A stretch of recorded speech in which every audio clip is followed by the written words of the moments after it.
Hello guys, welcome to Saiyan What Ifs. So in this video, we will see, what if Goku unlocked Ultra Chaos form? If you enjoy these kinds of stories, don't forget to show us some love by hitting the like button and subscribing to the channel. Your support means the world to us. Now, let's start the story. Blank. Chapter 1. Beyond Instinct. The pristine air of Beerus's planet shimmered with heat as Goku's fist connected with nothing but afterimage. Sweat beaded on his forehead, trickling down his temple as he pivoted. Eyes scanning the horizon for his instructor. Whis materialized behind him, staff poised with casual elegance that belied its deadly precision. Still too predictable, Goku, Whis remarked, tapping him lightly on the shoulder, a touch that sent Goku sprawling across the crystalline grass. Ultra Instinct isn't merely about reaction time. It's about transcending thought itself. Goku picked himself up, dusting purple soil from his GI.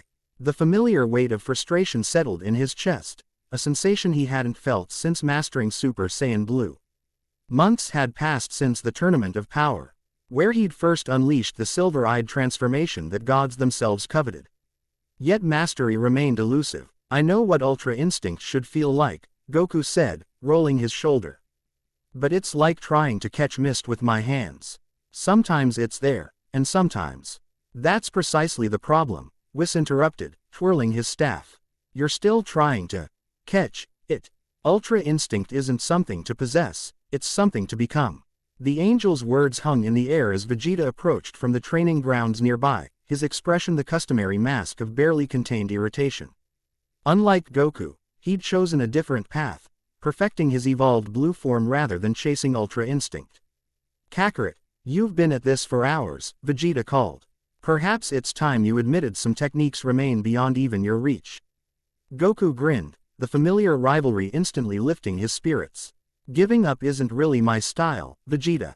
Besides, I touched something during the tournament, something beyond even what the gods know. I can feel it waiting." Whis observed the two Saiyans with ancient eyes that had witnessed the rise and fall of civilizations. "Perhaps what you need is proper motivation. Theoretical training can only take you so far. A real fight." Goku's eyes lit up. "Now you're talking my language." Vegeta crossed his arms, smirking. "Don't get excited, Kakarot. You've never beaten me when I'm at full power. Been a while since we've gone all out." Goku stretched, excitement bubbling through his fatigue. "No holding back, as if I ever would." Vegeta scoffed. Whis raised an eyebrow. "Very well, but take it to the far side of the planet. Lord Beerus is enjoying his afternoon nap, and I would prefer not to witness his awakening today." The Saiyans nodded and took to the air, leaving Whis watching their departure with uncharacteristic concern clouding his features. They chose a barren plateau, a desolate landscape of crystalline formations and sparse vegetation that could withstand godly power without significant loss. Distant moons hung in the lavender sky, celestial witnesses to the impending clash. "No time limit," Vegeta declared, dropping into his stance. "No interference." Goku nodded, excitement warming his blood. "Just like old times." "Hardly," Vegeta smirked. "The gap between us has narrowed considerably since those days." Without further ceremony, blue auras erupted around both warriors, their power distorting the atmosphere. The ground beneath their feet cracked as gravity itself seemed to bend to their will. Birds from a nearby forest took flight, sensing the imminent danger. Goku's hair stood erect, colored the deep azure of Super Saiyan Blue, his expression shifting from casual to intensely focused. Across from him, Vegeta's transformation carried the royal blue hue of his evolved state, denser and more controlled. They collided at the center of the plateau, the impact generating shockwaves that rippled across the landscape. Punches faster than mortal eyes could track exchange between them, each impact releasing thunderclaps of displaced air. Their movements blurred as they took to the sky, trading blows that could shatter planets. Vegeta's fist connected with Goku's jaw, sending him spiraling toward a crystal formation. Goku flipped mid-air, rebounding off the crystal, and launching himself back into the fray. His counterattack, a spinning kick, caught Vegeta's shoulder, disrupting his guard. "Not bad," Vegeta conceded, wiping a trickle of blood from his lip. "But you're still thinking too much." Goku recognized the truth in those words. Despite the intensity of their battle, part of him remained analytical, calculating each move. Ultra instinct required abandoning that conscious control, a surrender he couldn't quite achieve. Kaioken times 20, Goku shouted, crimson energy flaring around his blue aura. The combined transformation sent shockwaves across the plateau, shattering crystal formations in a cascade of glittering fragments. Vegeta responded by pushing deeper into his evolved blue state, muscles bulging with contained power. Always relying on that technique, Kakarot. Show me something new. Their clash intensified, each exchange creating miniature sonic booms. Goku felt the familiar strain of Kaioken stretching his limits, the burning sensation in his muscles warning of impending failure. Still, Ultra Instinct remained beyond his grasp. Frustration mounted as Vegeta matched him blow for blow, the Saiyan Prince's evolved form proving its worth. There had to be something more, something beyond.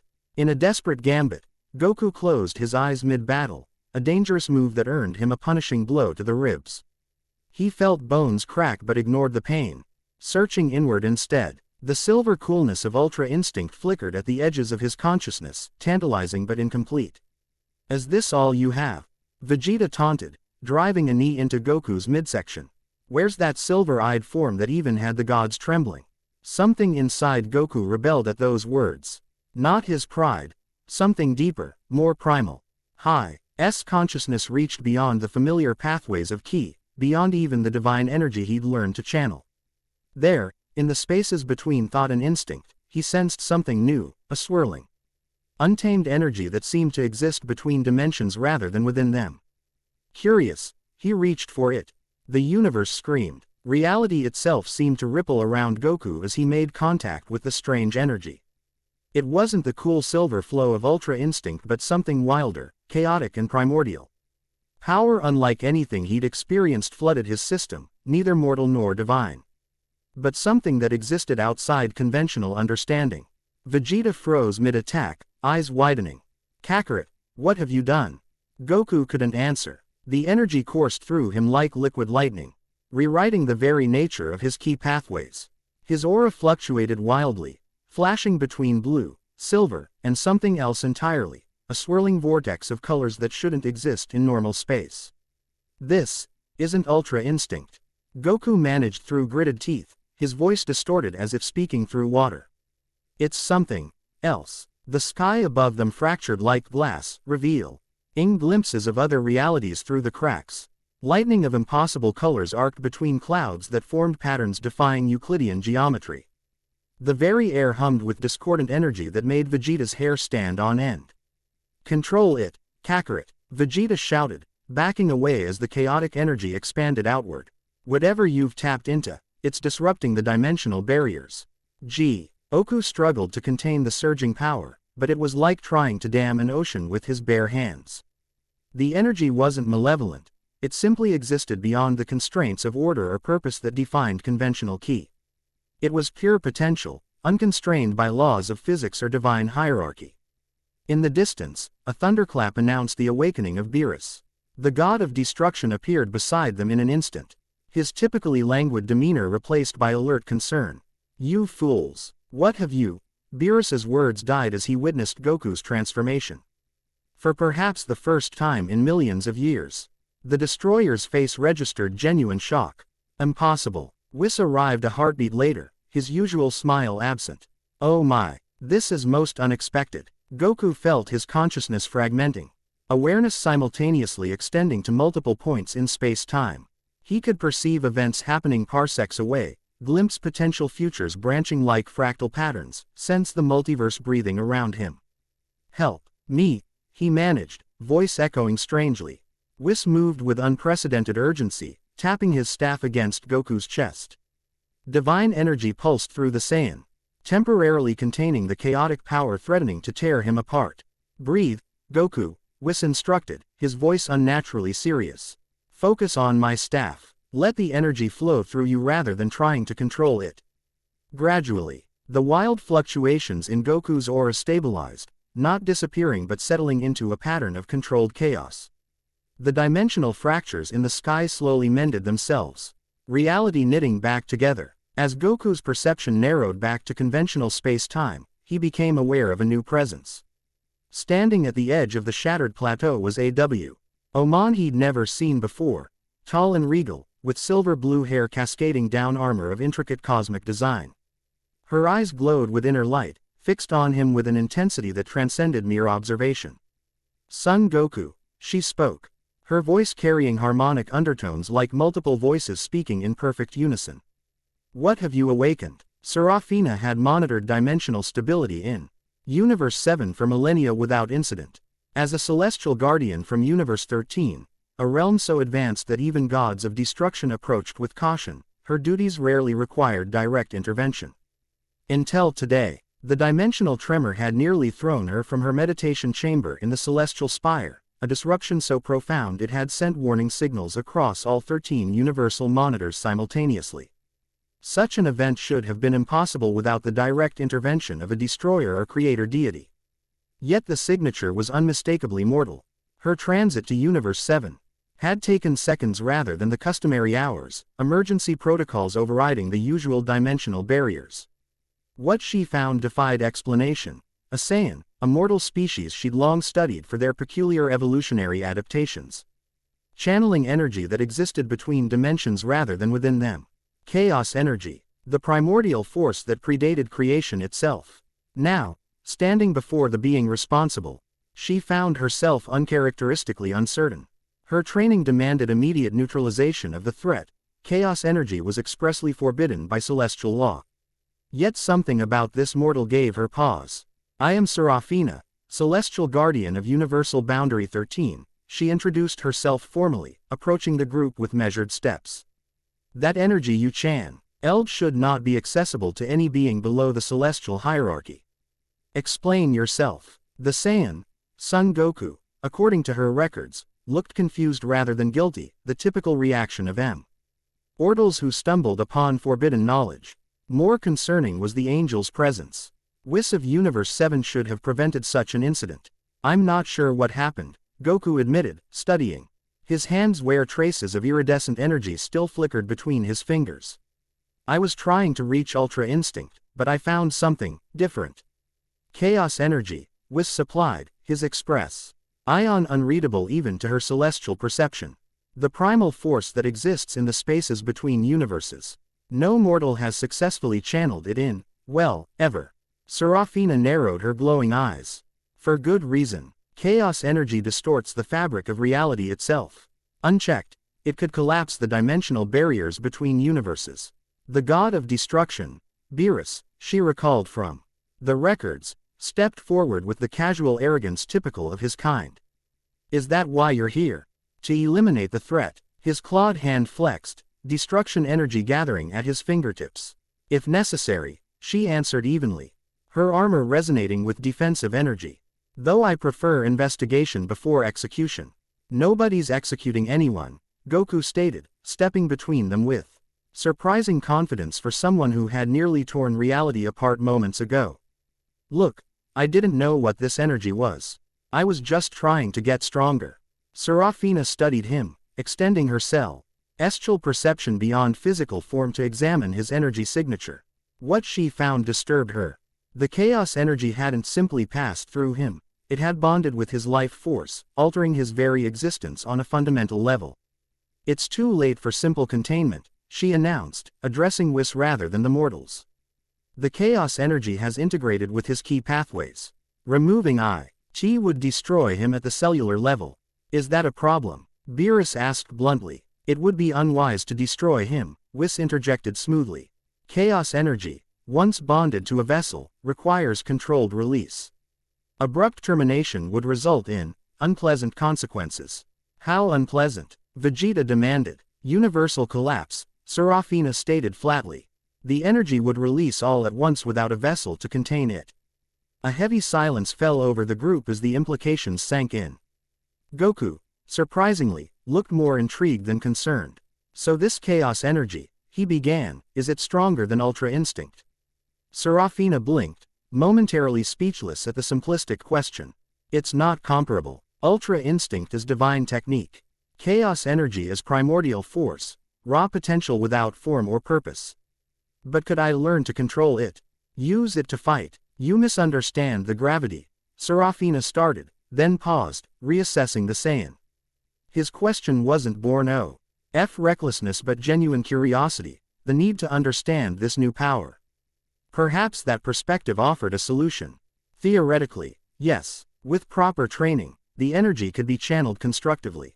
But such training is beyond even angel knowledge. Not entirely, Whis corrected, tapping his staff thoughtfully. The records of null space contain theoretical frameworks for chaos manipulation. They're stored in Lord Zeno's library. Which is absolutely off limits, Beerus growled. Under normal circumstances, yes, Whis agreed. But these are hardly normal circumstances. Goku looked between them, his expression brightening with characteristic optimism. So there's a way. That's great news. Serafina couldn't fathom his reaction. Most beings would be terrified to learn they'd be endowed with a force capable of unraveling reality. This Saiyan seemed excited. I need to report this to the Celestial Council, she stated, her duty reasserting itself. They will decide the appropriate response. And if they decide to eliminate the threat? Beerus asked, eyes narrowing. Then I will execute their judgment, she answered without hesitation. Goku stepped forward, meeting her glowing gaze without fear. Before you go, would you mind showing me what you can do? Your energy feels different from anything I've sensed before. The request caught her off guard. In thousands of years of service, no one had ever asked for a demonstration of her abilities out of simple curiosity. Beings typically witnessed her power only in their final moments. It would be inappropriate too. A dimensional ripple interrupted her. The atmosphere splitting open like a wound in reality. Everyone tensed, preparing for attack, but the figure that emerged through the rift was not hostile, at least not overtly. The woman who stepped onto the shattered plateau wore crimson battle armor that hugged a warrior's physique, her black hair swept back in a style reminiscent of Vegeta's. Most striking was the tail wrapped around her waist, the unmistakable mark of a full-blooded Saiyan. I've found you at last, Son Goku, the newcomer announced, her voice carrying the unmistakable pride of Saiyan royalty. I am Kata, elite guard of House Vegeta from Universe K. Your power signature just sent ripples across the multiverse. Vegeta stepped forward, shock evident on his face. Impossible. Planet Vegeta was destroyed. There are no female Saiyan elites left. Kata smirked, the expression eerily similar to Vegeta's own. Your universe's planet Vegeta, perhaps. In mine, our world thrives under King Vegeta's reign. No offense, my prince. She added with a formal salute to Vegeta that seemed both respectful and subtly mocking. Universe K. Whis inquired. I'm not familiar with that designation. Quote, it exists in a dimensional branch separate from the standard 12 universes, Serafina explained, instantly recognizing the quantum signature. An alternate timeline where certain historical events unfolded differently. Kata nodded approvingly. The Celestial is correct. In my reality, Frieza's empire fell before he could destroy our homeworld.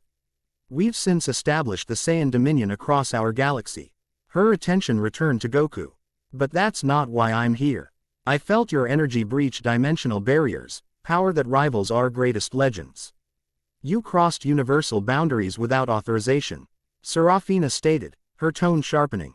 That violates Celestial Protocol 7 Alpha. Desperate times, Kata replied without apology. Our universe faces extinction from a threat beyond conventional warfare. We need warriors of exceptional power. She focused on Goku. Warriors like you. Goku tilted his head. What kind of threat? We call them void hunters, beings that exist between dimensions, feeding on life energy. They've already consumed 3 solar systems in our territory. Conventional key attacks pass right through them.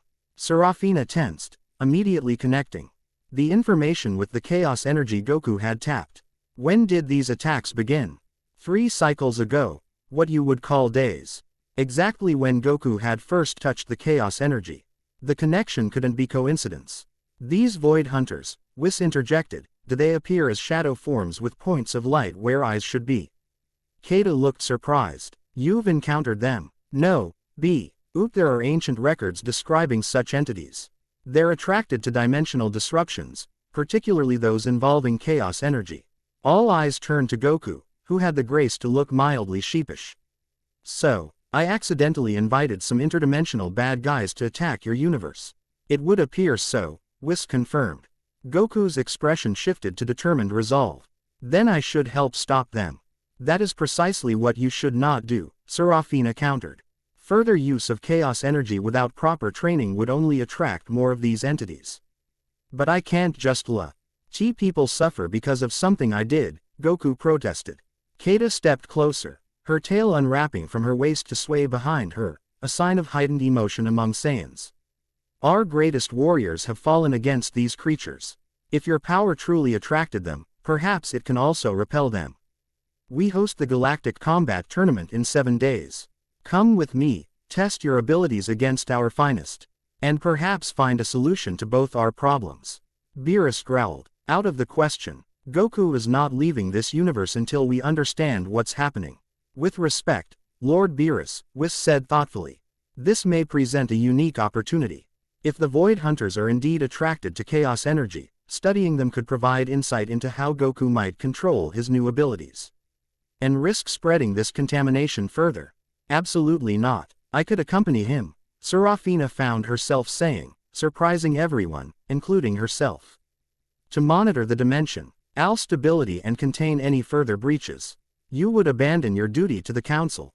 Beerus asked suspiciously. My duty is to protect dimensional boundaries. This threat extends beyond bureaucratic jurisdictions. The explanation sounded hollow even to her ears. The truth, that something about Goku's unique energy signature compelled her curiosity, was not something she was prepared to acknowledge.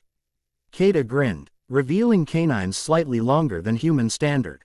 A celestial guardian and the wielder of chaos energy. With such allies, the Void Hunters won't stand a chance. I haven't agreed yet, Goku pointed out, though his tone suggested otherwise. The prospect of both testing himself against new opponents and facing unknown threats clearly appealed to his Saiyan nature. Vegeta crossed his arms. I'm coming too. If there's an alternate Saiyan civilization, I need to see it for myself. The prince honors us, Keita said with a formal bow that didn't quite hide her pleased expression. This is highly irregular, Whis noted, though his eyes held that familiar sparkle that appeared whenever events took an interesting turn. But perhaps necessary given the circumstances. I shall inform the Supreme Kai of your temporary absence. Beerus looked like he wanted to object further but merely sighed. Just don't destroy anything important.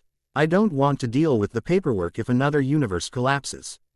Goku grinned, the last traces of chaotic energy finally fading from his aura. When do we leave? Universe K's planet Vegeta hung in space like a bloodstone against black velvet. Its reddish atmosphere swirling with patterns unlike Earth's gentle blue. Orbital platforms of advanced design formed a defensive network around the planet, alongside what appeared to be artificial moons. Goku pressed his hand against the viewport of Keita's transport ship, taking in the sight with undisguised wonder. I never thought I'd see the Saiyan homeworld intact. It's different than I remember. Vegeta murmured beside him, his voice uncharacteristically subdued. More advanced. Keita approached from the command console, pride evident in her bearing. Our civilization has evolved considerably over the past century. Without Frieza's interference, we developed our own technology rather than relying on the Cold Empire's hand-me-downs. And you never conquered other worlds? Goku asked, recalling the histories Vegeta had shared of their people's violent expansion. A shadow crossed Keita's features. Our history is not without bloodshed. The early Dominion RS saw many planets fall to Saiyan might. But King Vegeta III, your counterpart, my prince, instituted reforms after the Great Awakening. Great Awakening? Vegeta questioned. When the first Super Saiyan God emerged in our timeline. Keita explained. It changed our understanding of our potential. Why conquer through destruction when we could rule through strength and wisdom? From her position at the rear of the bridge, Serafina observed the exchange with analytical detachment. The Saiyans of Universe K had evolved differently from the historical records she'd studied, developing a civilization that balanced their warrior nature with something approaching enlightened governance. More concerning was Goku's energy signature. Though outwardly stable, her celestial senses detected fluctuations in his aura, micro-breaches where chaos energy leaked into conventional space-time. Nothing dangerous yet, but the pattern was troubling. We approach the capital, Keita announced as the transport began its descent. Prepare for atmospheric entry. The journey down to the surface revealed a landscape of stark beauty, crimson deserts giving way to urban centers of spiraling architecture. T somehow managed to appear both functional and aesthetically pleasing.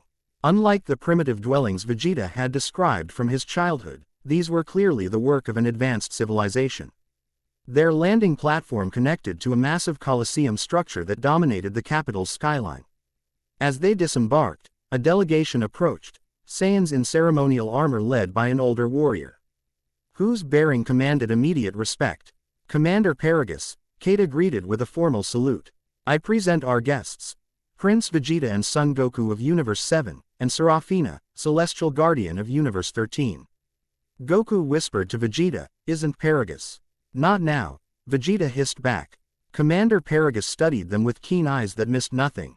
Prince Vegeta, your counterpart will be most interested to meet you.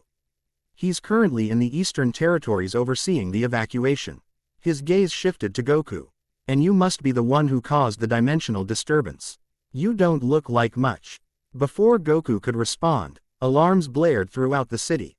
Paragus's communication device activated, projecting a holographic display of the planet's orbit. Void breach detected in Sector 7, a voice reported. Multiple hunter signatures. Deploy the null shield, Paragus commanded. Evacuate civilians to the underground bunkers. Kata turned to her guests. It seems your arrival has attracted attention. The hunters haven't attacked the homeworld directly before now. Goku's expression hardened. Let me help. Absolutely not, Serafina interjected. Any use of chaos energy will only escalate the situation. I won't use that power, Goku promised. Just regular techniques. Paragus studied him skeptically. We've lost 50 elite warriors to these creatures. What guess you think you can succeed where they failed? A confident smile spread across Goku's face, not arrogant but certain in the way only those who had faced impossible odds before could manage. Because I've spent my life finding ways to beat unbeatable enemies. As have I, Vegeta added, stepping forward. We've faced gods and emerged victorious. Kata looked to Paragus, who gave a grudging nod. Very well. Join the orbital defense team. But follow protocols. These aren't enemies you can overcome with brute force alone. As the group hurried toward the deployment area, Serafina fell into step beside Goku. Your energy is still unstable, she warned quietly. If you're pushed to your limits, the chaos energy may emerge whether you intend it or not. Then I'll just have to make sure that doesn't happen, he replied with a confidence she found both foolish and strangely admirable. The deployment bay housed sleek combat pods designed for vacuum warfare.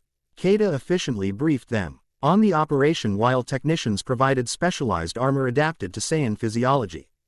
The Void Hunters exist partially out of phase with our reality, she explained, demonstrating a wrist-mounted device. These phase modulators allow our energy attacks to connect, but they have limited charge. Use them sparingly. Won't need it, Vegeta declared, examining the device with skepticism. My evolved blue form should generate enough energy to affect even dimensional entities. Kata raised an eyebrow. Your confidence is noted, Prince. Just remember that pride doesn't stop these creatures from ripping the life force from your body. Goku studied the tactical display showing multiple breach points around the planet.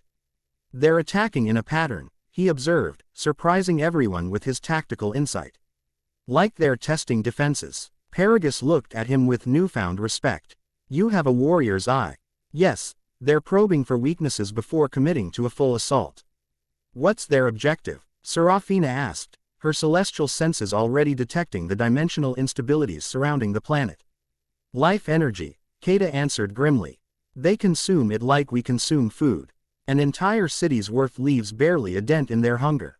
Goku's expression darkened. So they're not just fighting for territory or conquest. They're hunting. And we're the prey, Paragus confirmed. Launch in 2 minutes. Prepare yourselves. As they boarded their assigned combat pods, Kata paused beside Goku's unit. Fight well, Son Goku. Perhaps afterward, we can test your skills in a more traditional manner. The gleam in her eye carried a challenge that transcended mere combat. Goku blinked, momentarily caught off guard by the subtle shift in her demeanor. Before he could respond, the pod doors sealed, and launch countdown began. The orbital deployment was unlike anything Goku had experienced, not the clumsy ballistic trajectory of Frieza-era attack pods but controlled insertion into specific combat zones. Through the viewport, he witnessed the true scale of the invasion. Writhing shadows against the starfield, each larger than a capsule corporation building. Visual contact established. Kata's voice came through the communication system. Primary target at coordinates 227 MARK 43. All units engage with phase modulation active. The Saiyan Defense Force (CES) moved with precision that spoke of extensive training, their energy attacks shimmering with the effect of the phase modulators. The Void Hunters, now clearly visible as amorphous masses of darkness, with glowing points where eyes might be, seemed to flinch from the modified attacks but quickly adapted, their forms becoming more insubstantial. Goku's pod took position alongside Vegeta's, both launching from the deployment bay into the chaotic battle above planet Vegeta. The moment his pod reached the designated coordinates, Goku didn't hesitate. He opened the hatch and flew directly into the combat zone. He already gathering around his fists. Kakarot, Vegeta shouted over the comms. Don't be reckless. Too late. Goku accelerated toward the nearest Void Hunter, transforming into Super Saiyan Blue in a flash of azure energy. His first strike, a key-enhanced punch aimed at what appeared to be the creature's center mass, passed straight through as if hitting smoke. The modulator. Kata's voice crackled through his earpiece. Activate your phase modulator. Goku fumbled with the wrist device, finally triggering it just as the hunter's shadowy appendage swept toward him. His next attack connected with solid resistance, the creature emitting a sound like tearing fabric as it recoiled. Across the battlefield, Vegeta had already engaged 3 hunters simultaneously, his evolved Blue Force generating enough raw energy to affect the creatures even without optimal modulation. Each of his blasts carved chunks from the shadow entities, though they regenerated almost instantly. They're adapting to the frequency. Paragus warned over the tactical channel. Switch to pattern theta. The Saiyan forces adjusted their attacks, but the hunters' adaptation rate accelerated. What had been active moments ago now barely slowed them. One by one, the defending warriors were overwhelmed, their life energy visibly drained as luminous streams flowing into the shadowy masses. Goku watched in horror as a young Saiyan soldier barely older than Gohan was enveloped by a hunter. In seconds, the warrior's form withered like a desiccated husk, crumbling into dust that dispersed in the vacuum of space. Something primal stirred within Goku, a rage beyond the controlled power of Super Saiyan Blue. Without conscious thought, he pushed deeper, drawing on the wellspring of energy he'd accessed during his fight with Vegeta. The chaos energy responded eagerly, too eagerly, surging through his key pathways like wildfire. Goku. No. Serafina's voice cut through his battle focus.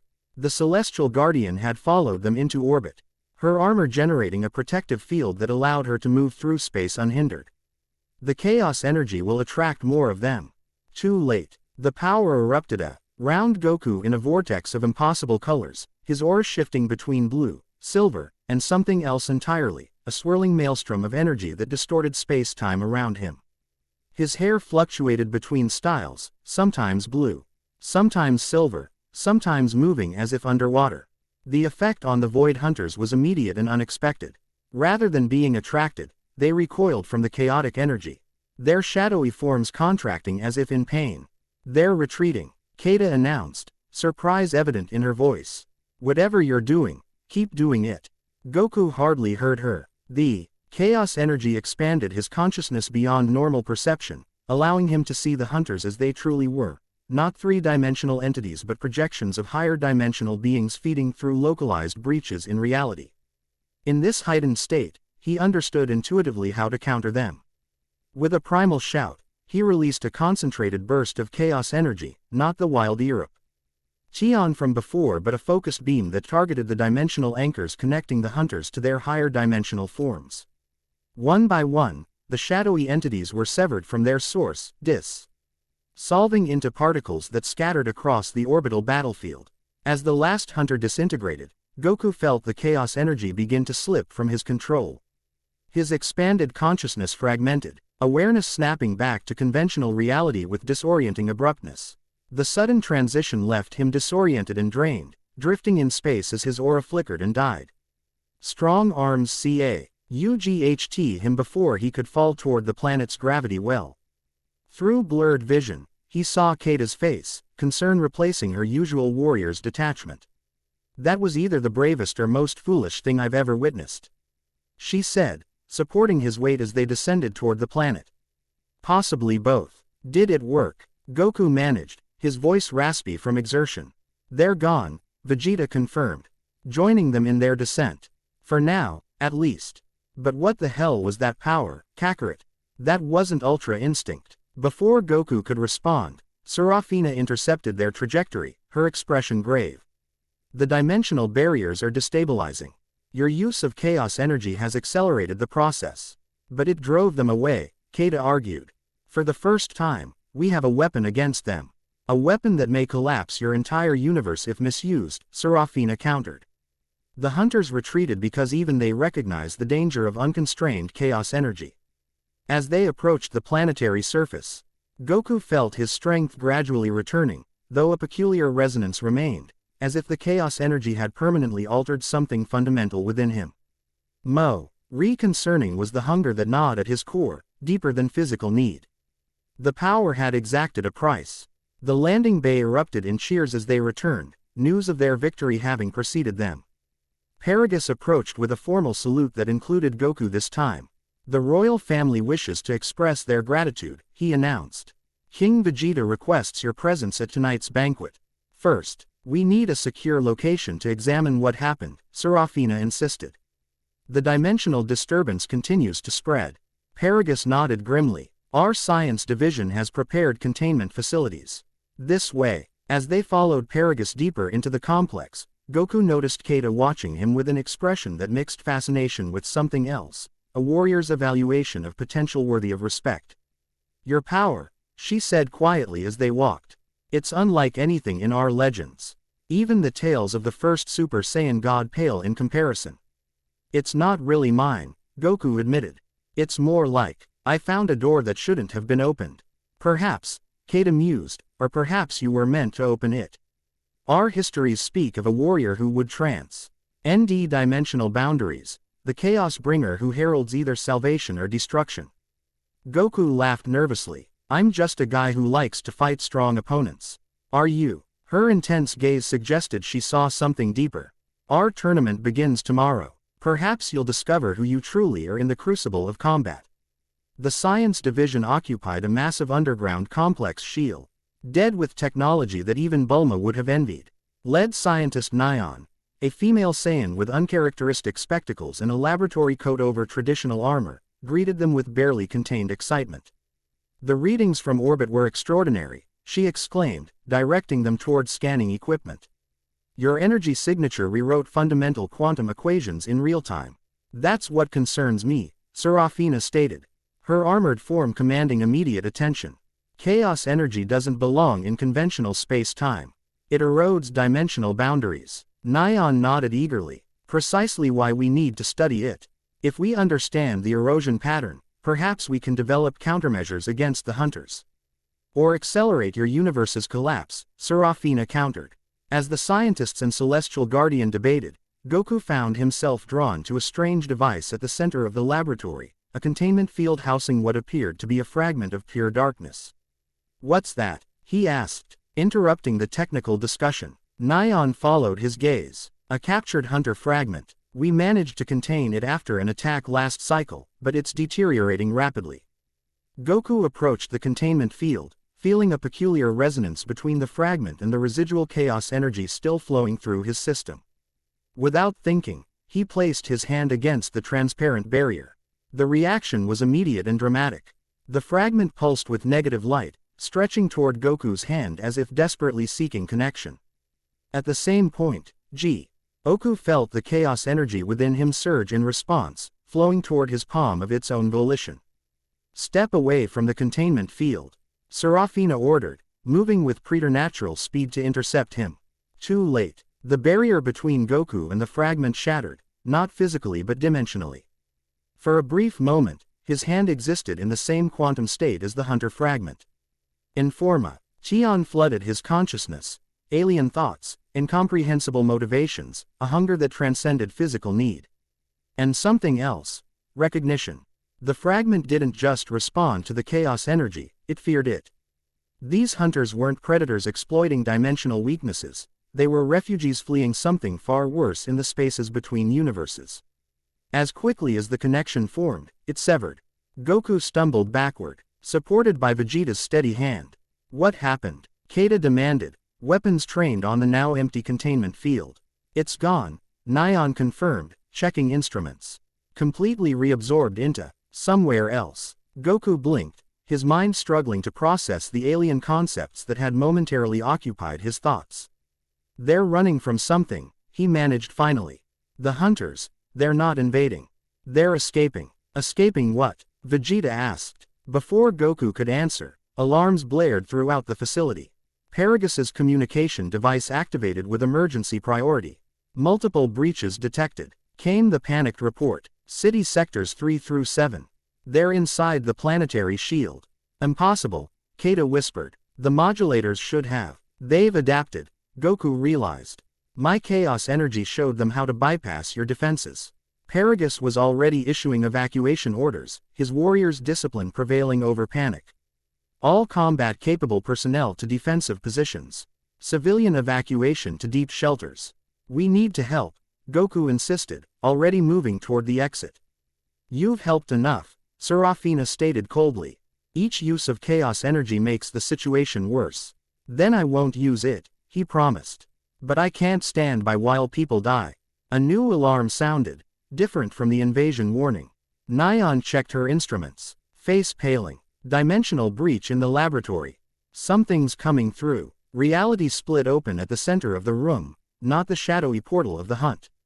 RS but a precise circular opening ringed with mathematical equations made visible. Through this perfect circle stepped a small figure in what appeared to be an advanced exosuit covered in glowing circuitry.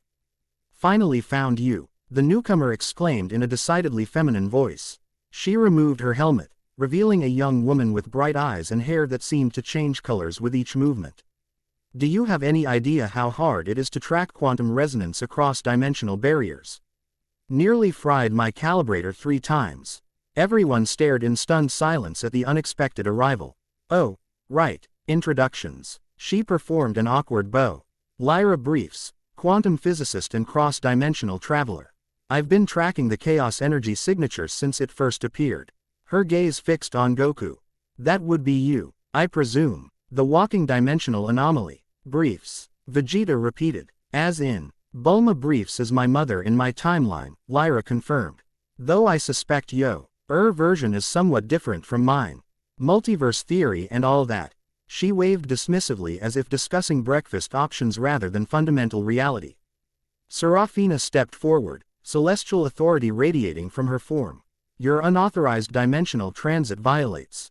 Yes, celestial protocol whatever, Lyra interrupted, adjusting settings on her wrist device. Bigger problems right now, like the fact that this entire universal branch is experiencing accelerated entropy decay. In simpler terms, reality is unraveling, and our spiky-haired friend here is both the cause and potentially the solution. Another alarm blared, this one accompanied by structural tremors that shook dust from the ceiling. Hunter breach in the laboratory level. Came the report through Paragas's communicator. Excellent timing, Lyra exclaimed, pulling equipment from her dimensional pack. I need combat data on how these entities interact with chaos energy. You'll get killed, Kata warned, drawing her energy blade. Lyra smirked. Unlikely. My exosuit is specifically designed for cross-dimensional encounters. Plus, I've mapped the quantum signatures of these hunters, as you call them. They're actually 6th-dimensional fragments of. Her explanation cut short as the laboratory wall disintegrated, revealing 3 massive hunters, larger and more defined than those in orbit.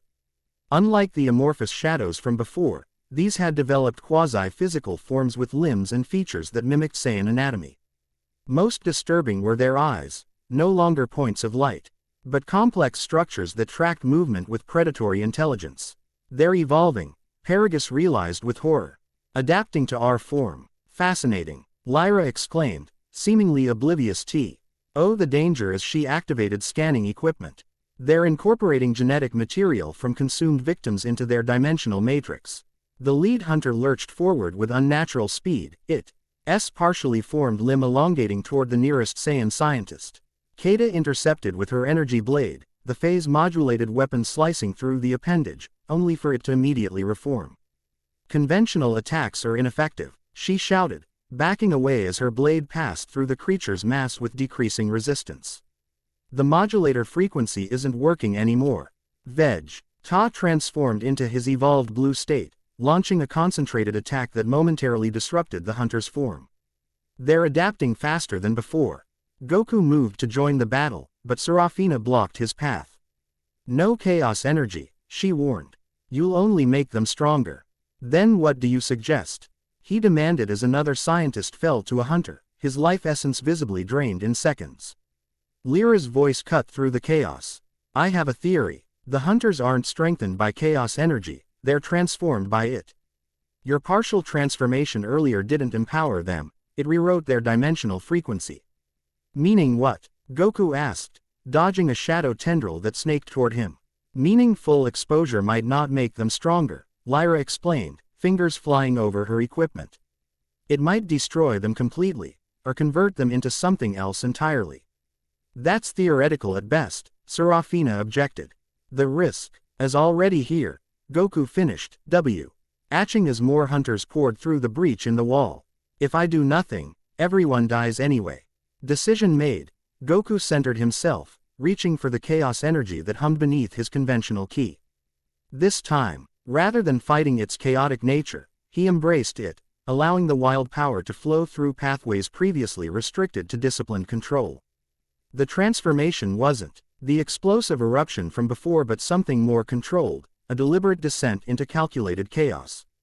His hair shifted between his natural black and something else, not silver like ultra instinct but iridescent. Changing colors with each movement. His aura expanded in patterns that defied conventional geometry, creating fractals that rewrote local physics. Remarkable, Lyra whispered, instruments recording frantically. He's creating a stable chaos state, a theoretical impossibility. The hunters reacted immediately, their shadowy forms contracting away from Goku's transformed state. Largest hunter, the one that had adapted most completely to Saiyan form, emitted a sound like tearing reality, a communication or warning to its companions. Goku stepped forward, each footfall leaving momentary reality distortions that corrected themselves in his wake. When he spoke, his voice carried harmonic undertones similar to Serafina's celestial speech. You're running from something, he addressed the hunters directly. Something in the spaces between universes. The lead hunter ceased its retreat, its partially formed face contorting in what might have been recognition. I can help you, Goku continued, extending a hand wreathed in chaotic energy. But not if you keep hurting people. They can't understand you, Kata insisted, her weapon still raised defensively. They're mindless predators. No, Lyra countered, studying her readings. They're showing response patterns consistent with sentience. Primitive, perhaps, but definitely not mindless. The lead hunter extended what approximated an arm, reaching toward Goku's outstretched hand. The moment before contact, a new dimensional breach opened behind the hunters, larger and fundamentally different from their entry point. This wasn't the ragged tear of hunter incursions but a precisely calculated portal ringed with equations similar to Lyra's arrival gate. Through this new opening stepped a figure that caused even Serafina to step back in alarm.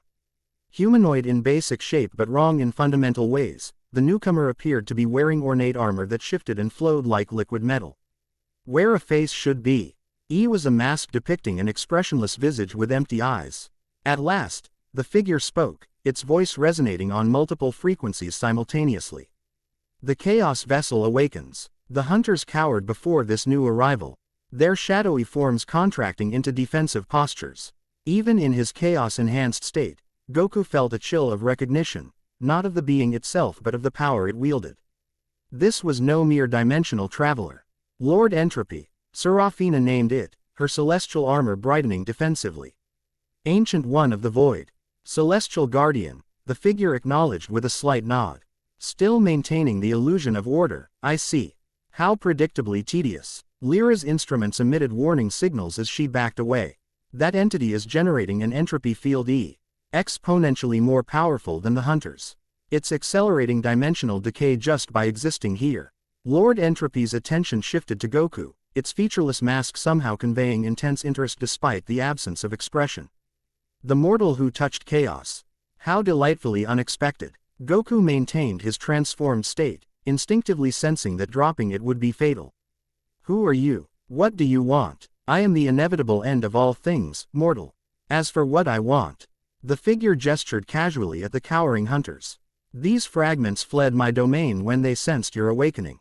I merely come to reclaim what is mine, and perhaps examine the anomaly that disrupted my collection. These beings are sentient, Goku stated. They have the right to exist free from your control. Entropy made a sound like glass breaking, perhaps laughter. Rights, existence, such limited concepts. These are merely fragments of possibility given temporary form. As are you, though an admittedly fascinating variant. With frightening speed, Entropy extended a hand toward the nearest hunter. The shadowy entity didn't even have time to flee before its form collapsed inward, compres. Said into a singularity that Entropy absorbed into its armor. The remaining hunters scattered in terror, some fleeing through dimensional tiers while others pressed themselves against laboratory walls. Stop.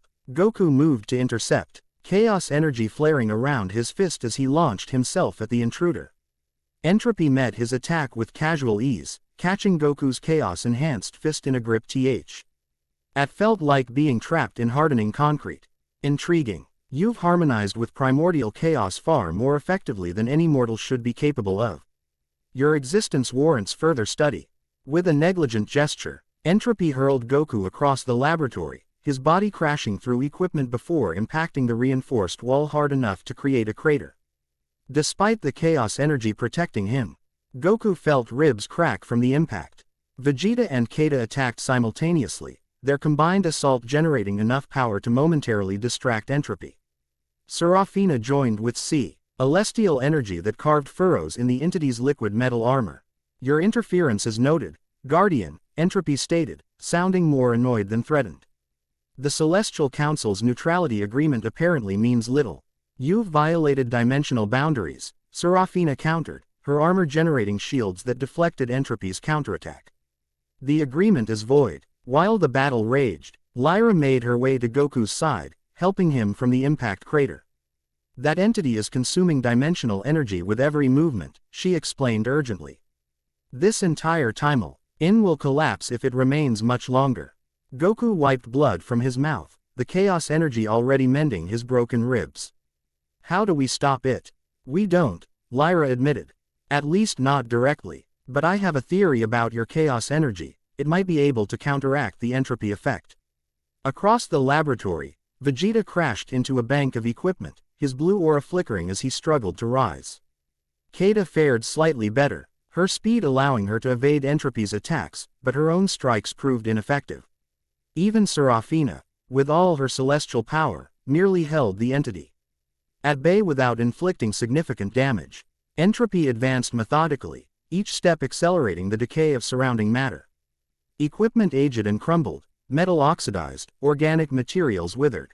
Your resistance, while amusing, only hastens the inevitable. All returns to entropy eventually.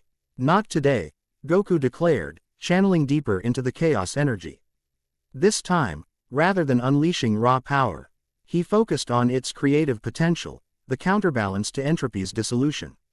The transformation deepened, his aura stabilizing into patterns of increasing complexity.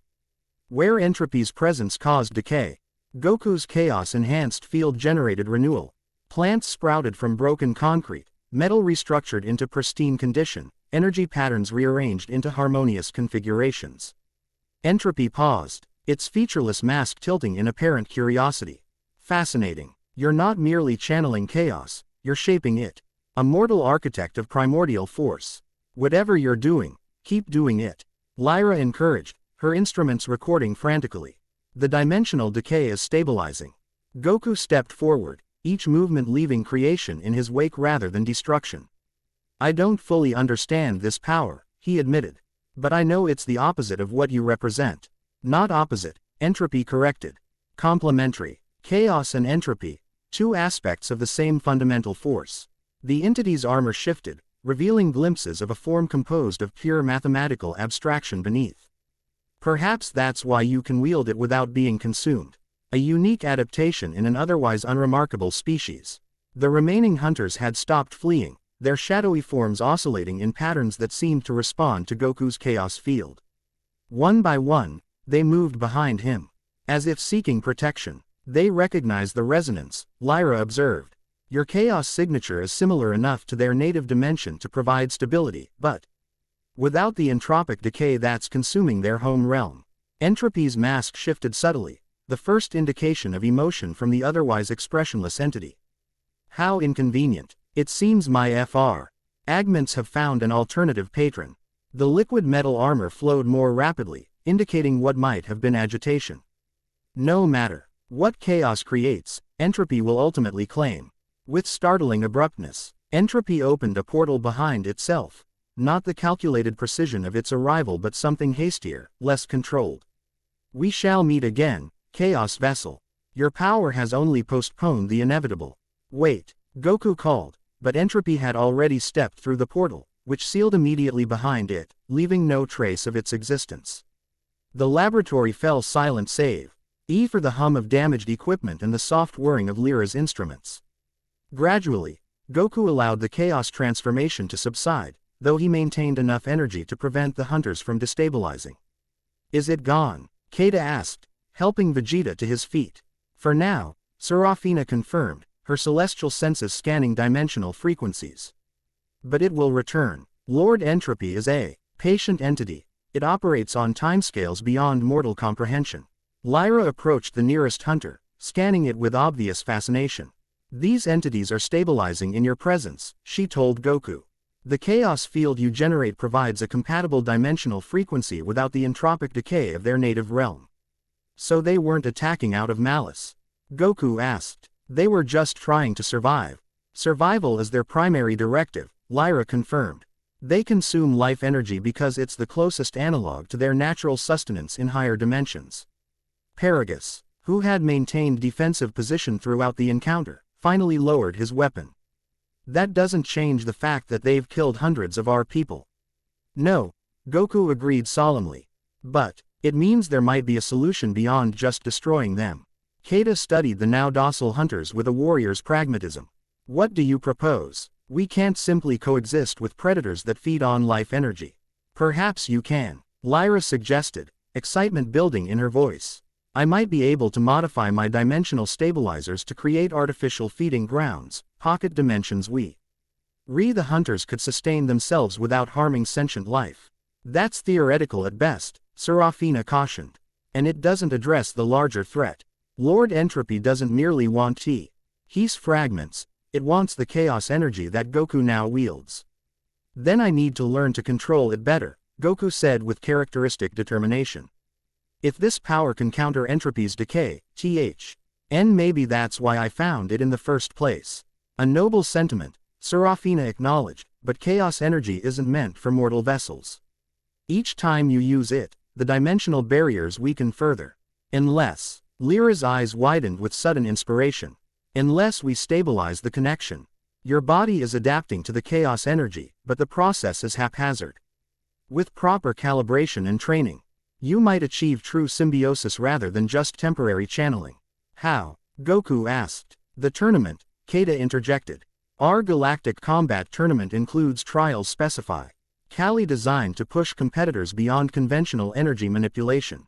It might provide the structured environment needed for controlled adaptation. Vegeta, who had been silently assessing the situation, finally spoke. Kakarot has always achieved his greatest transformations in the heat of battle. As much as I hate to admit it, the tournament approach has merit. Serafina looked unconvinced. The risk of catastrophic dimensional collapse is already present, Lyra finished. The chaos energy is bonded to him regardless. Better to achieve controlled integration than wait for another uncontrolled eruption. A new alert sounded from the planetary defense system, less urgent than the invasion warning but still concerning. Multiple ships entering the system, Paragus reported. Identification transponders match universal patrol signatures. The tournament participants, Keita explained. They're arriving early due to the hunter situation. Many have pledged support for our defensive efforts. Goku looked at the gathered hunters, their shadowy forms now calm in his presence. And what about them? We'll establish a temporary containment area, Paragus decided after a moment's consideration. With your chaos field stabilizing them, perhaps we can study them without further casualties. I can assist with that, Lyra volunteered. My equipment is designed for cross-dimensional research. As plans were made for containment and research, Keita approached Goku. The battle had left her armor scorched and her face streaked with blood from a minor cut, yet somehow the damage only enhanced her warrior's presence. You fought well, she acknowledged with the respect of one elite to another. Few would stand against an entity like that, even fewer would survive. We all fought, Goku corrected. I couldn't have done it alone. A smile touched her lips, not the smirk of battle readiness but something more genuine.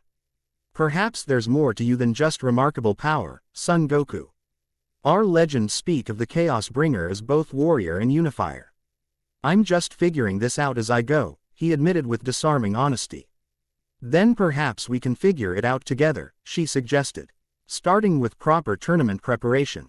If you're to represent Universe 7 in our arena, you should at least understand our combat protocols. As they left the laboratory, Serafina observed the interaction with unreadable expression. Beside her, Lyra made adjustments to her instruments, occasionally glancing at the Celestial Guardian. They're quite the pair, aren't they? Lyra remarked. The Chaos Vessel and the Saiyan Elite. Their interaction is irrelevant, Serafina stated flatly. What matters is containing the dimensional threat. Lyra smiled knowingly. Is that why you volunteered to accompany him here? Purely professional interest in dimensional stability. The Celestial Guardian's luminous eyes narrowed. My motivations are beyond your comprehension, mortal. Oh, I don't know about that. Lyra countered with surprising boldness. I've studied enough dimensional phenomena to recognize attraction when I see it, even across species barriers. Before Serafina could respond, Vegeta joined them. If Kakarot is participating in this tournament, so am I. Someone needs to ensure he doesn't destroy the universe while showing off. Then it seems we're all staying, Lyra concluded cheerfully. One Chaos Vessel, one Saiyan Prince, one Celestial Guardian, and one Quantum Physicist. Quite the team for facing interdimensional threats. Serafina sighed, an unexpectedly human gesture from the cosmic being. The Celestial Council will not be pleased. When are they ever? Lyra asked rhetorically, already moving to follow Goku and Keita. Coming. I want to study those hunters more closely before the tournament begins. Left momentarily alone, Serafina gazed upward, her celestial senses perceiving the dimensional fractures that continued to spread across Elite, cracks in the foundation of universal law that had stood for eons. For the first time in her long existence, the path forward wasn't clear. Perhaps that was fitting, given the nature of chaos itself. Chapter 2. Chaotic Harmony. Morning light filtered through gossamer curtains in Goku's guest quarters, casting prismatic patterns across walls of polished red stone. Saiyan architecture favored durability over comfort, but the royal accommodations provided to the tournament competitors managed to achieve both, strength draped in elegance, much like the warriors themselves. Goku sat cross-legged on the chamber's stone floor, eyes closed in meditation. Since the confrontation with Lord Entropy, the chaos energy had settled into a low hum beneath his conventional ki, present but contained, like a slumbering predator. Whis' training helped, though traditional ki control techniques proved only partially effective with this wild new power. A soft knock interrupted his concentration. Enter, he called, opening his eyes to find Serafina in the doorway, her celestial armor dimmed to a subtle glow in concession to the early hour. Your energy fluctuations disturbed my meditation from 3 levels below, she stated. Foregoing conventional greetings, the chaos energy grows more integrated with your system by the hour. Goku rolled his shoulders, feeling the unusual resonance shifting beneath his skin. Is that good or bad? Unprecedented, she corrected, entering the chamber with measured steps. Silver-blue hair cascaded over her shoulder as she knelt across from him, her movements carrying an otherworldly grace. No mortal has ever survived prolonged exposure to chaos energy, let alone achieved partial integration. Well, I've never been big on following rules, Goku replied. With a grin that somehow disarmed her clinical detachment. Even universal ones, apparently. A fleeting expression crossed her luminous features, not quite a smile but a softening. Indeed, your IEs demonstrates remarkable adaptability. The question remains whether your physical form can maintain stability as the integration progresses. You mean I might? He trailed off, searching for the right word. Discorporate, she supplied. Your molecular structure could lose cohesion if the chaos energy overwhelms your biological containment parameters. Goku blinked, then laughed, a sound so unexpected in response to her dire warning that Serafina actually startled. Sorry, he said, noting her confusion. It's just, you remind me of Bulma when she gets all technical. The simple version is I might dissolve, right? That is a grotesquely simplified interpretation, but essentially correct. Goku stretched, seemingly unconcerned by the existential threat. Well, wouldn't be the first time I've faced impossible odds. What do you suggest? Serafina studied him, celestial perception extending beyond physical form to examine the chaotic patterns integrating with his life force. Your current approach is insufficient. You're applying conventional energy containment to an unconventional force. So what should I do instead? Chaos requires balance rather than control, she explained, raising her hand. A small sphere of pure celestial energy formed above her palm, not the destructive force she'd wielded against entropy but something more fundamental. Observe. The sphere expanded, revealing complex geometric patterns that shifted and rotated in perfect harmony despite their apparent randomness. Celestial energy exists as ordered chaos, patterns within patterns, each maintaining equilibrium through constant motion rather than rigid structure. Goku leaned forward, genuine fascination replacing his usual casual demeanor. It's beautiful, he admitted. Like seeing music instead of hearing it. The unexpected poetry of his observation caught Serafina off guard. For a moment, the Guardian's cosmic detachment faltered, her perception shifting to see him not as a mortal anomaly but as a being capable of understanding truths beyond his evolutionary framework. An apt metaphor, she acknowledged. Celestial harmony follows principles similar to your world's music, mathematical patterns that create order from seeming randomness. So instead of trying to contain the chaos energy, you must harmonize with it, she completed. Find the patterns within the chaos rather than imposing external control. Goku nodded thoughtfully, then closed his eyes. His aura flickered to life. Conventional ki at first, then threads of chaotic energy weaving through it like veins of precious metal in common rock. Instead of suppressing these threads as he'd been attempting, he focused on their inherent patterns, seeking resonance rather than dominance. The effect was subtle but immediate. The chaotic elements didn't disappear but integrated more smoothly, their wild fluctuations settling into complex but stable configurations. Yes, Serafina encouraged, her voice taking on harmonic undertones that seemed to guide the process. Follow the natural pathways rather than forcing new ones. For several minutes, they sat in shared meditation, the celestial guardian's presence providing a stabilizing influence as Goku explored this new approach. When he finally opened his eyes, the chaotic energy had fully integrated with his aura, still visible as iridescent patterns, but no longer threatening to erupt uncontrollably. That feels right, he said with evident surprise. Like finding a fighting stance that perfectly matches your body type. An encouraging first step, Serafina acknowledged, though concern still lined her ageless features. However, meditation in controlled conditions differs significantly from maintaining harmony under stress or in combat. That's why the tournament's perfect. Goku responded, rising to his feet with renewed energy. Controlled combat with gradually increasing challenges. Assuming Lord Entropy doesn't return before you've mastered your abilities. She pointed out. Goku's expression grew serious. What exactly is he? Even Beerus seemed concerned. Serafina rose with fluid grace, her armor shifting like liquid mercury to accommodate the movement. Lord Entropy existed before the current multiverse, a remnant of the previous cosmic cycle. When the celestial architects designed the present reality, entities like Entropy were supposed to be excluded from the new creation. But he found a way in. He was never fully out, she corrected. Entropy is fundamental to existence. You cannot create a universe without it. What you encountered was its conscious embodiment, the personification of universal decay. And he wants the chaos energy. He seeks to accelerate universal entropy, the heat death that awaits all creation. Your chaos energy represents a force that potentially counters his purpose, making you both threat and opportunity in his perception. Their conversation halted as another knock sounded at the chamber door, more forceful than Serafina's had been. Without waiting for response, Keita entered, already dressed in training attire, form-fitting crimson armor that emphasized her warrior's physique without sacrificing function. Still meditating? She asked, raising an eyebrow at their proximity.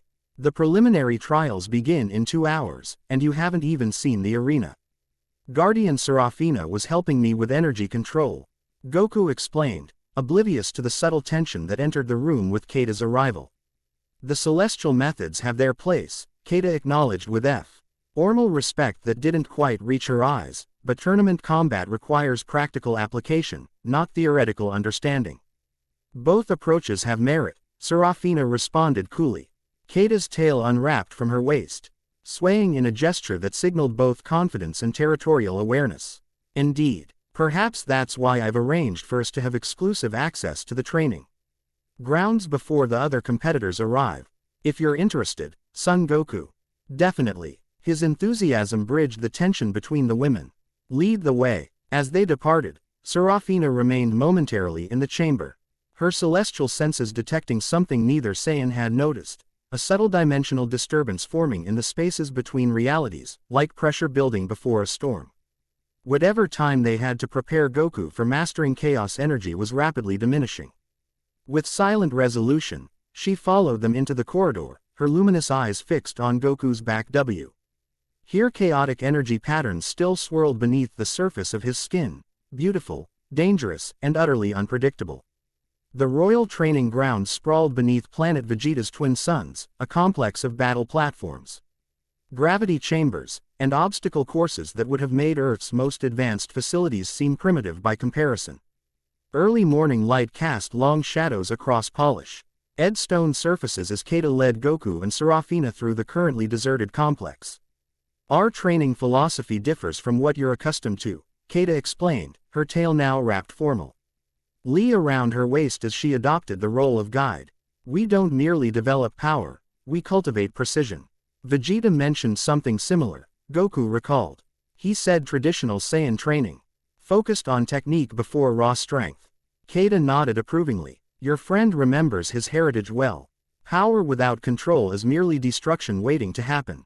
She cast a meaningful glance toward his midsection, where residual chaos energy visibly pulsed beneath his skin. Something particularly relevant to your situation. They stopped at a central platform elevated above the surrounding facilities. From this vantage point, Goku could see the enormous coliseum where the tournament would be held, a massive structure that dwarfed even the royal palace. Impressive, he murmured. How many fighters compete? 364 from across the galaxy, Keita answered. Though this year's numbers have swelled with additional entries from systems seeking alliance against the Hunter threat. All those fighters, Goku mused, excitement kindling in his eyes. Each with different techniques and abilities. Don't get distracted by quantity, Keita cautioned. Many are merely adequate warriors seeking glory or political advantage. Perhaps 30 possess skills worthy of your attention. And you? He asked with genuine curiosity. Where do you rank among them? Pride straightened her posture, chin lifting slightly. I am undefeated in 7 consecutive tournaments. Only the king himself has bested me in combat, and that during private training only. So pretty good, then. Goku summarized with a grin that somehow made her formality falter. Pretty good is hardly, she caught herself, noticing the teasing light in his eyes.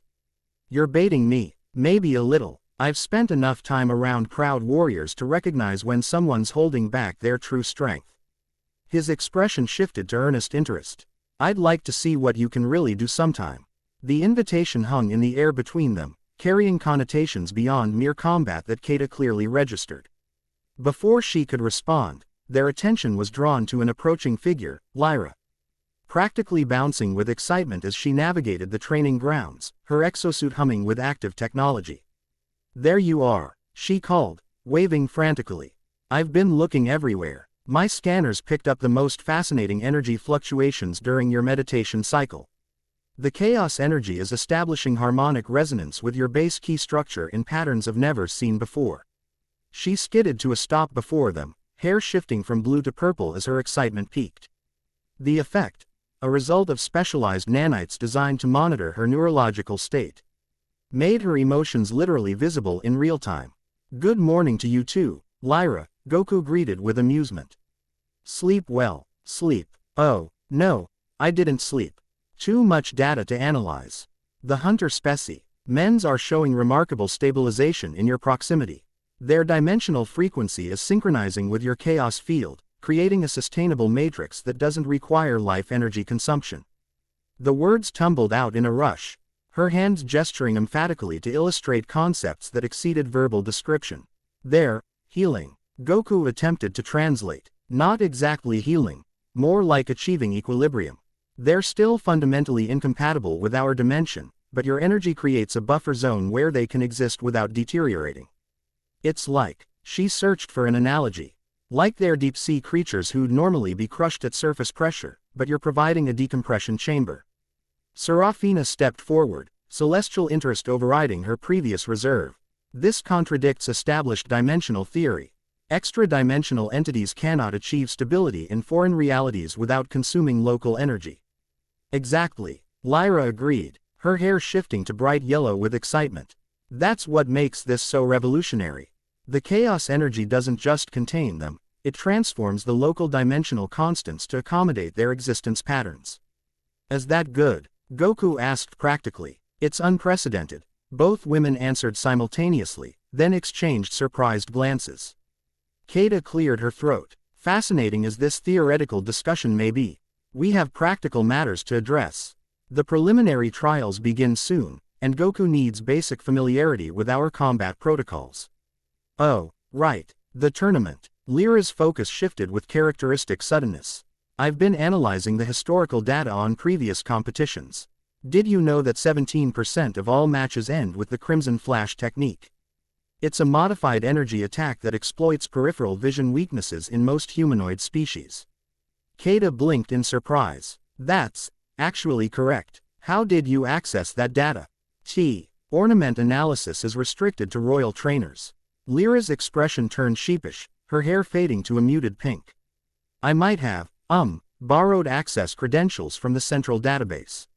For scientific purposes. Plus, I figured Goku could use the tactical advantage. Rather than showing anger, Keita looked impressed. You bypassed royal security protocols. Well, they're quite elegant actually. But they rely on biometric authentication that doesn't account for quantum fluctuations in. Later, Keita interrupted, raising a hand. For now, let's focus on preparing Son Goku for the trials ahead. The training session that followed demonstrated the unique strengths each woman brought to Goku's development. Keita emphasized physical technique, teaching him the formal combat stances and ritual movements required for tournament entry. Serafina guided his energy control, helping him establish the harmonious patterns they'd begun in meditation. Lyra contributed tactical analysis, her technology identifying optimal approaches against different competitor species. By mid-morning, Goku had absorbed the essentials, his adaptability impressing even Keita's exacting standards. As they moved through increasingly complex drills, other tournament competitors began arriving at the training grounds, warriors of diverse species eyeing the newcomers with varying degrees of curiosity and wariness. Word of your confrontation with the hunters has spread, Keita explained as they paused for water. Many see you as either savior or threat, depending on their political alignments. Politics, Goku sighed, never been my strong suit. Fortunately, in the arena, only combat matters, she assured him. Though I should warn you, some competitors may specifically target you to prove themselves against the Hunter Slayer. A commotion at the training ground entrance interrupted their conversation. A delegation of what appeared to be diplomatic officials was arguing with the Saiyan security forces. Gesturing emphatically toward Goku's group. Trouble, he asked Keita, whose expression had darkened. The Astral Concord representatives, she explained. They've been demanding access to any information regarding the hunters since the attacks began. Now they'll want to interview you directly. Interrogate would be more accurate, she corrected grimly. Their chief diplomat is particularly persistent. The diplomatic team broke through the security cordon, approaching with the confident stride of those accustomed to authority. Their leader, a tall, elegantly dressed woman with skin the color of burnished copper, fixed Goku with a penetrating gaze that seemed to evaluate his worth in seconds. Son Goku of Universe 7, she greeted with precise formality. I am Ambassador Zena of the Astral Concord. Your presence on planet Vegeta represents a significant development in our ongoing crisis. Nice to meet you too, Goku replied with characteristic directness that seemed to momentarily unbalance the diplomat's practiced poise. Ambassador Zena recovered quickly, her attention shifting to include the entire group. My government requests immediate consultation regarding the dimensional entities in this chaos energy our sensors have detected. Your government lacks jurisdiction here, Keita stated flatly. This is sovereign Saiyan territory. The hunt. Our threat extends beyond political boundaries, the ambassador countered smoothly. The Concord has lost 3 colony worlds already. If Son Goku possesses knowledge or abilities that could prevent further losses, cooperation would benefit all parties. Before Keita could deliver what promised to be a scathing refusal, Goku stepped forward. I'm happy to share what I know, but honestly, I'm still figuring this out myself. Maybe your scientists could work with Lyra here. She understands the technical stuff way better than I do. The ambassador's gaze shifted to Lyra, noting her advanced exosuit with newfound interest. You are a dimensional physicist. Quantum physicist specializing in cross-dimensional energy transference with secondary focus on chronological displacement mechanics, Lyra corrected. Her hair shifting to professional blue as she extended a hand. Dr. Lyra briefs, pleasure to meet you. Your dimensional stabilizers are showing micro-fractures in the theta band, by the way. Might want to get those recalibrated before they collapse. The ambassador looked startled, automatically touching a device at her collar that was nearly invisible to normal perception.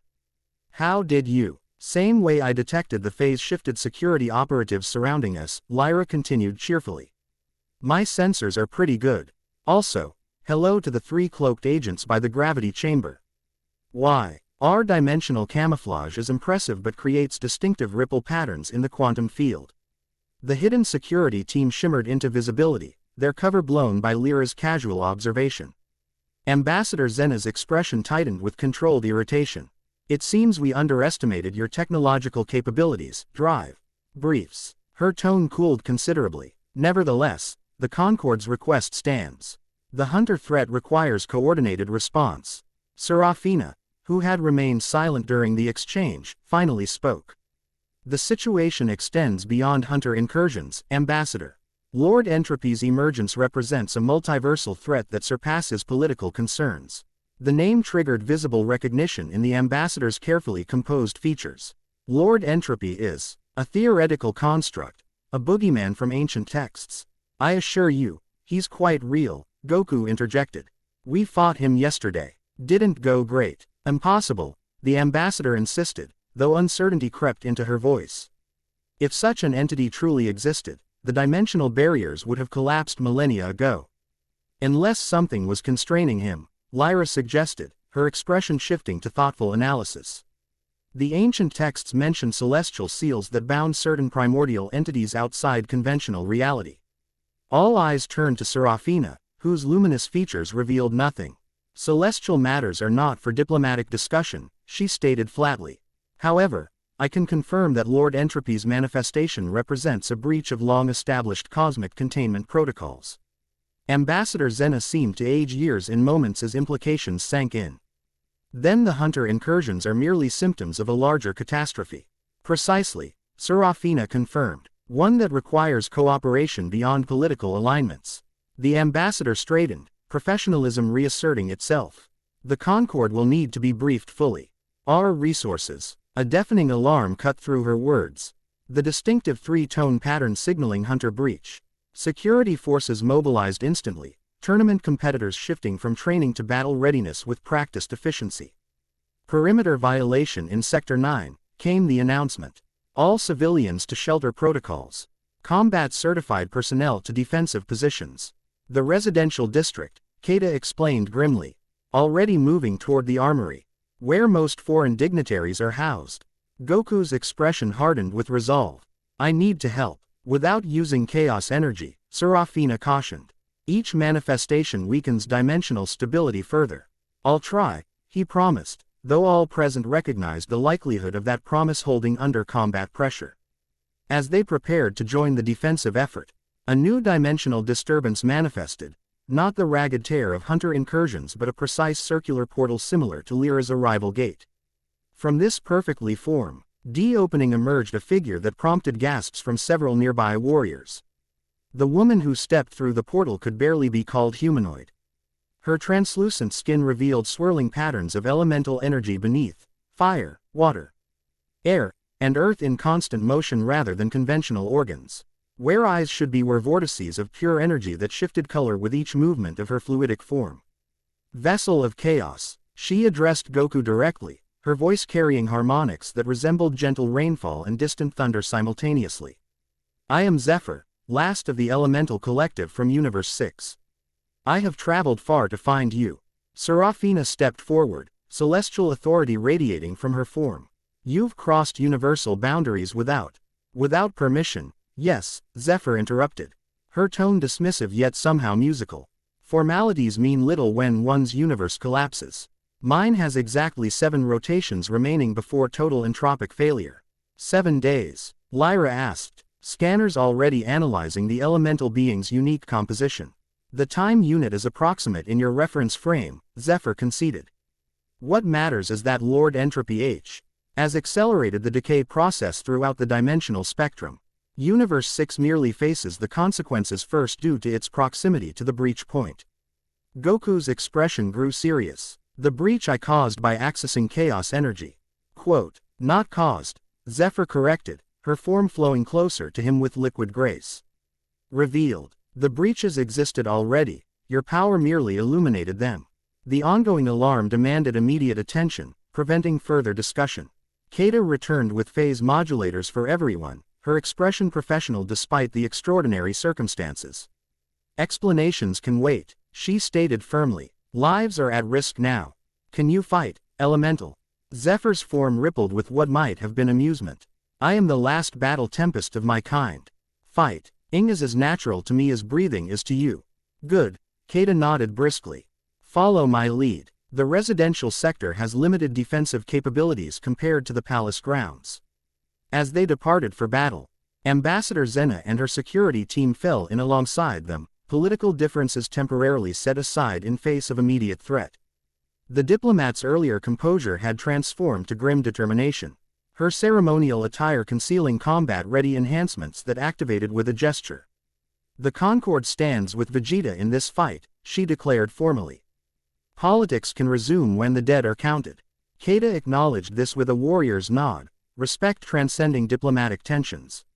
Together, the unusual alliance moved toward the endangered district, each member bringing unique abilities to the impending confrontation. The residential sector burned. Elegant structures designed for dignitaries and foreign competitors lay shattered, their distinctive architect. You were warped by dimensional instabilities that accompanied the hunter incursion. Unlike previous attacks, these hunters demonstrated frightening evolution, their amorphous forms now featuring distinct MBS and facial features copied from consumed victims. Their learning, Vegeta observed grimly as he joined their group, his armor bearing scorch marks from earlier engagement. Adapting with each encounter, Keita activated her phase modulator, the device humming with energy. Standard containment protocols are failing. They're developing resistance to the modulation frequencies. Because they're evolving, Lyra explained. Her exosuit reconfiguring for combat support. Each victim they consume adds genetic and neurological patterns to their dimensional matrix.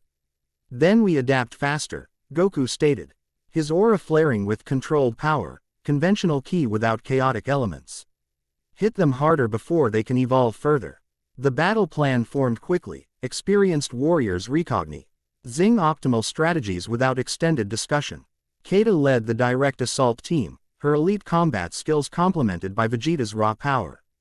Serafina established containment fields to prevent hunter escape, her celestial abilities creating dimensional barriers that even evolved hunters couldn't penetrate.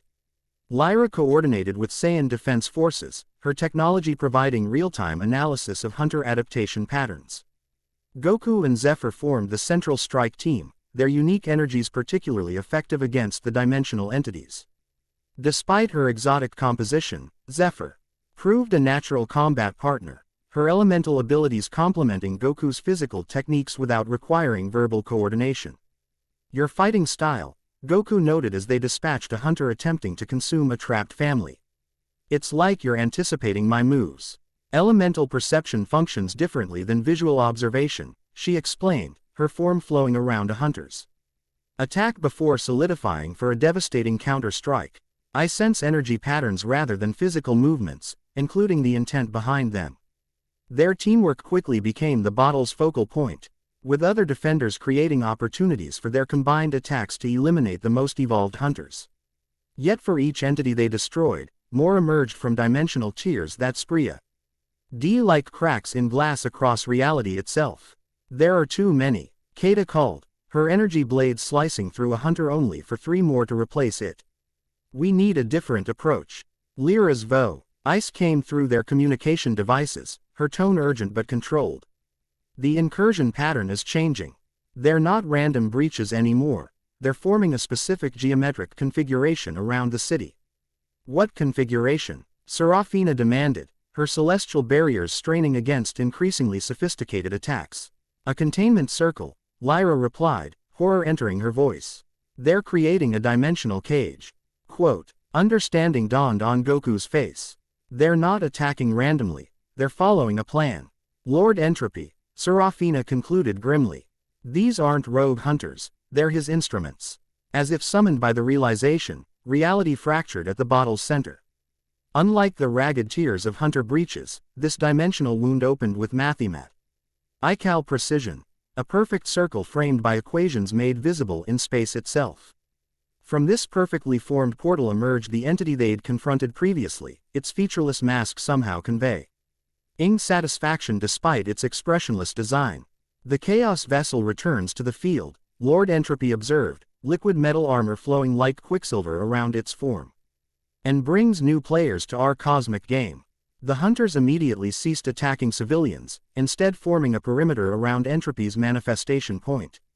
Their evolving forms aligned in patterns that echoed the mathematical symbols framing the portal, creating a dimensional amplification effect visible even to non-enhanced perception. "This isn't a random incursion," Goku realized. "It's a trap." "Perceptive for a mortal," Entropy acknowledged. "Yes, this entire scenario, from your discovery of chaos energy to the hunter attacks, follows patterns established eons before your species evolved consciousness." "You orchestrated all of this?" Kata demanded, her energy blade held ready despite the futility of conventional weapons against such an entity. "Orchestrated implies direct intervention," Entropy corrected, its voice resonating on multiple frequencies simultaneously. "I merely observed probability pathways and nudged events at critical junctures. The multiverse tends toward entropy naturally, I simply accelerate the inevitable." Zephyr moved forward, her elemental form blazing with controlled fury. "You accelerated my universe's collapse. Billions of lives extinguished for your cosmic game. Your universe was already dying." Entropy replied without emotion, "As all universes must. I merely hastened a process that would have taken eons instead of days." The entity's attention shifted back to Goku. "Just as I now hasten this universe's consumption by my hunters." "Why?" Goku demanded, struggling to contain the chaos energy that surged in response to Entropy's presence. "What do you gain from destruction?" "Sustenance," Entropy answered simply. "I consume possibility, the potential energy of what might have been." Each universe contains infinite branching futures, delicious possibilities that fade as Entropy claims them. Its featureless mask tilted slightly. "But you, Chaos Vessel, represent something unexpected, a new variable in the equation." Without warning, Entropy extended a hand. Reality distorted around the gesture, space-time compressing toward Goku like water circling a drain. The attack wasn't physical but fundamental, an attempt to accelerate his personal entropy, to age him into dust in seconds. Instinctively, Goku countered with chaos energy, the wild power erupting from his core in a defensive surge that neutralized Entropy's temporal acceleration. Multicolored, Energy patterns spread from the impact point, temporarily stabilizing the dimensional fractures throughout the battlefield. Fascinating, Entropy observed. You've achieved partial integration with chaotic principles. Still crude, still uncontrolled, but remarkably advanced for a mortal vessel. I'm just getting started, Goku responded, allowing more chaos energy to flow through his system, not the uncontrolled eruption from before but the harmonious patterns Serafina had helped him establish. The transformation progressed differently this time, his hair shifting not to a fixed color but through a spectrum of possibilities. His aura forming complex geometric patterns that simultaneously existed in multiple states. Unlike Ultra Instinct's cool silver radiance, this form embraced multiplicity, order within disorder. Pattern within randomness. Yes, Entropy's voice carried something approaching excitement. Show me what chaos can become when channeled through mortal determination. Goku launched forward, his movement leaving afterimages that weren't merely visual echoes but alternate probability versions of himself attacking from multiple vectors simultaneously. His fist connected with Entropy's liquid metal armor, the impact releasing a shockwave that rippled through dimensional layers. For the first time, Entropy showed something resembling pain, its perfect form momentarily stabilizing where chaos energy disrupted its entropic field. The entity recovered quickly, counter-attacking with mathematical precision that targeted the gaps in Goku's chaotic defense. You learn quickly, Entropy acknowledged as they exchanged blows that distorted reality around them. But chaos without purpose is merely another path to entropy. Around them, the battle had transformed. The hunters, responding to some unspoken command, had shifted from attacking civilians to specifically targeting Goku's allies. Kata and Vegeta fought back-to-back against increasingly sophisticated entities. Their combat experience barely compensating for the hunters' rapid evolution. Serafina maintained protective barriers around civilian evacuation routes while simultaneously launching celestial CKS against Entropy's dimensional anchors. Most surprisingly effective was the partnership between Lyra and Zephyr. The scientist's technology complemented the elemental being's natural abilities, aiding targeted disruptions in the hunters' dimensional frequency that rendered them temporarily vulnerable to conventional attacks. Their adaptation rate is increasing exponentially. Lyra called, our exosuit generating protective fields around retreating civilians. They're absorbing combat data from each encounter. Goku heard this through the haze of battle, understanding flowing through his enhanced perception. The hunters weren't merely Entropy's servants, they were extensions of its will, each encounter feeding information back to their master. Every technique they witnessed became part of their evolutionary pathway. We need to change tactics, he realized, disengaging from direct confrontation with Entropy to address his allies. They're learning from us, using our own techniques to evolve. Conventional combat is ineffective anyway, Serafina confirmed, her celestial perceptions identifying the pattern. We must target the dimensional anchors maintaining their presence in this reality. Entropy's laughter echoed across the battlefield, the sound of glass shattering combined with mathematical equations resolving into paradox. Your comprehension grows, Chaos Vessel. Yes, Street. Andard combat merely feeds my collectors. Yet your alternatives remain limited. With casual grace, the entity gestured toward Kata, who found herself suddenly encased in a field of accelerated entropy. Her armor began to oxidize, metal flaking away as centuries of decay compressed into seconds. No. Goku's shout carried harmonic overtones as chaos energy surged in response to his emotional spike. His attack against Entropy's field shattered the temporal distortion, freeing Kata but leaving her severely weakened, her life force partially drained by the brief exposure. Emotional attachment, Entropy observed dispassionately. Another vulnerability to exploit. Before Goku could respond, multiple dimensional breaches opened across the battlefield, each perfectly formed with mathematical precision rather than the ragged tiers of hunter incursions. From these portals emerged entities similar to Entropy but lesser in magnitude, each bearing a featureless mask and flowing armor, though varying in specific configuration. My harbingers, Entropy introduced as the newcomers surrounded the defenders. Aspects of myself distributed across dimensional planes. Normally they operate independently, but your unique energy signature has drawn their attention. We can't fight them all, Vegeta realized, his evolved blue form flickering with strain from extended combat. We don't need to, Goku countered. his expression showing the calm clarity that emerged in dire circumstances. Serafina, can you create a dimensional pocket, something temporarily separated from normal space-time? The Celestial Guardian's luminous eyes widened slightly as she grasped his intention. Temporarily, yes, but the energy requirement, I'll provide it, he interrupted. Just tell me when. Understanding F. Load through their group with remarkable speed, experienced warriors grasping the tactical shift without extended explanation. Kata and Vegeta moved to defensive positions around the civilians. Elira and Zephyr combined their unique abilities to create a distraction that drew the Harbinger's attention. Predictable, Entropy commented, though a subtle tension in its perfect form suggested otherwise. Sacrificing yourself to save others, the traditional hero's gambit. Not sacrificing, Goku corrected, chaos energy swirling around him in increasingly complex patterns. Just changing the game. With that declaration, he fully embraced the chaos transformation. Unlike previous attempts where he'd fought to control the wild energy, this time he surrendered to its fundamental nature, not as a passive vessel but as an active participant in its expression.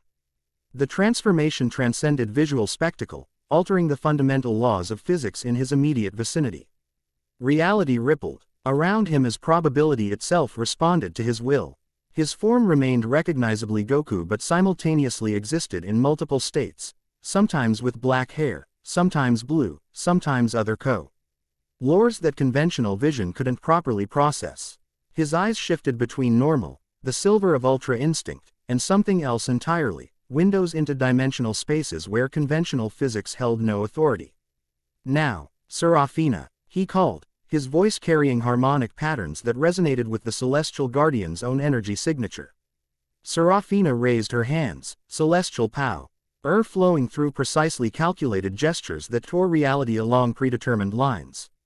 A dimensional pocket formed around Entropy and its harbingers, a space temporarily disconnected from conventional reality. The moment the pocket stabilized, Goku poured chaos energy into its boundaries, not attacking Entropy directly but altering the dimensional constants of the pocket itself. Gravity, time, and probability shifted within the contained space, creating conditions antithetical to entropic principles. Fascinating approach, Entropy acknowledged, its perfect form beginning to destabilize. Within the altered dimensional parameters. Using chaos to create order, the paradox made manifest. I'm creating nothing, Goku corrected, understanding flowing through his enhanced perception. Just revealing what already exists beneath the surface. The dimensional pocket began to contract, compressing space-time around Entropy and its harbingers. Unlike conventional attacks that the entity had easily dismissed, this fundamental alteration of its operating environment produced visible effects, its liquid metal armor flowing less smoothly, its perfect mathematical symmetry developing flaws. This achieves nothing permanent, Entropy stated, though its multi-layered voice carried subtle strain. I existed before the current multiverse.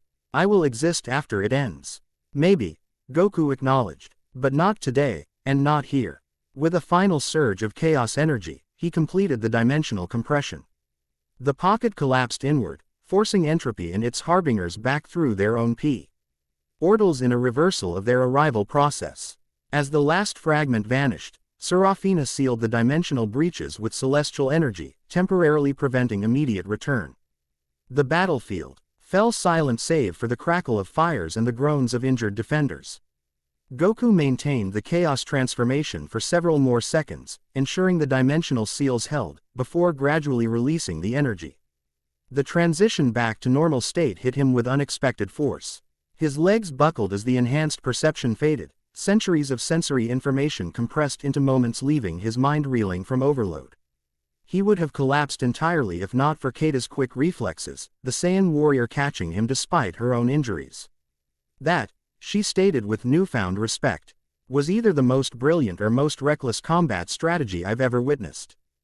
Bit of both, probably, Goku managed through ragged breathing, his body trembling with exhaustion. Serafina approached, her celestial form showing signs of strain from the dimensional manipulation. The seals are temporary. Entropy will find another access point eventually. But we've bought time, Vegeta noted, supporting an injured Saiyan defender, and demonstrated that it can be fought, if not permanently defeated. Lyra hurried over, her exosuit's sensors already analyzing Goku's condition. Your cellular structure is showing remarkable adaptation to the chaos energy. The integration is happening faster than predicted, though the strain on your system is considerable. Is that good or bad? Goku asked weakly. Both, Lyra offered with scientific uncertainty. Your body is evolving to accommodate the chaos energy, but the process is accelerating beyond my original calculations. Zephyr flowed closer, her elemental form shifting to cooler colors that radiated gentle healing energy. Your life force remains strong despite the drain. Few beings could channel such power and maintain corporeal integrity. Ambassador Zena approached, her formal composure shattered by battle but diplomatic mind still sharp. What we witnessed changes everything. The Concord must be informed that Lord Ent. Ropey is not merely legend but immediate threat. The tournament, Keita suddenly remembered. It begins tomorrow. After this attack, the tournament must proceed, came a new voice, strong and commanding, carrying authority that silenced all present. The group turned to find an impressive figure surveying the battlefield. Tall and powerfully built, his armor and cape marked him as royalty even before the striking resemblance to Vegeta registered. King Vegeta III of Universe K had arrived, flanked by elite guards whose battle readiness suggested they'd participated in nearby fighting. Your Majesty, Keita and the other Saiyans dropped to formal kneeling positions, a protocol that Goku observed with awkward delay. The king approached with measured steps, his gaze evaluating each member of the unusual group before settling on Goku. Despite the familial resemblance to the Vegeta of Universe 7, this monarch carried himself with different energy, the same pride but tempered by wisdom that came from successful rulership rather than servitude and rebellion. Son Goku, he addressed directly. Your reputation preceded you, yet still falls short of reality. You've brought both chaos and opportunity to my kingdom.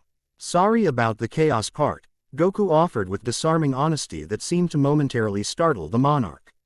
To everyone's surprise, King Vegeta laughed, a genuine sound, rarely heard from royalty in public settings. Directness refreshing from diplomatic circles. Rise, all of you.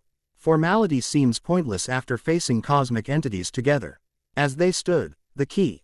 Enji's expression returned to serious consideration. The tournament must proceed despite today's attack for two reasons. First, cancellation would signal weakness when strength must be demonstrated. Second, and more practically, I believe your theory about controlled combat conditions helping master chaos energy has merit. You were monitoring our communications, Lyra realized. I am king, he replied simply. As if that explained everything, which, in fairness, it did. The dimensional seals won't hold indefinitely, Serafina cautioned. Lord Entropy will return, likely with evolved strategy based on today's confrontation. All the more reason to proceed with accelerated preparation, the king countered.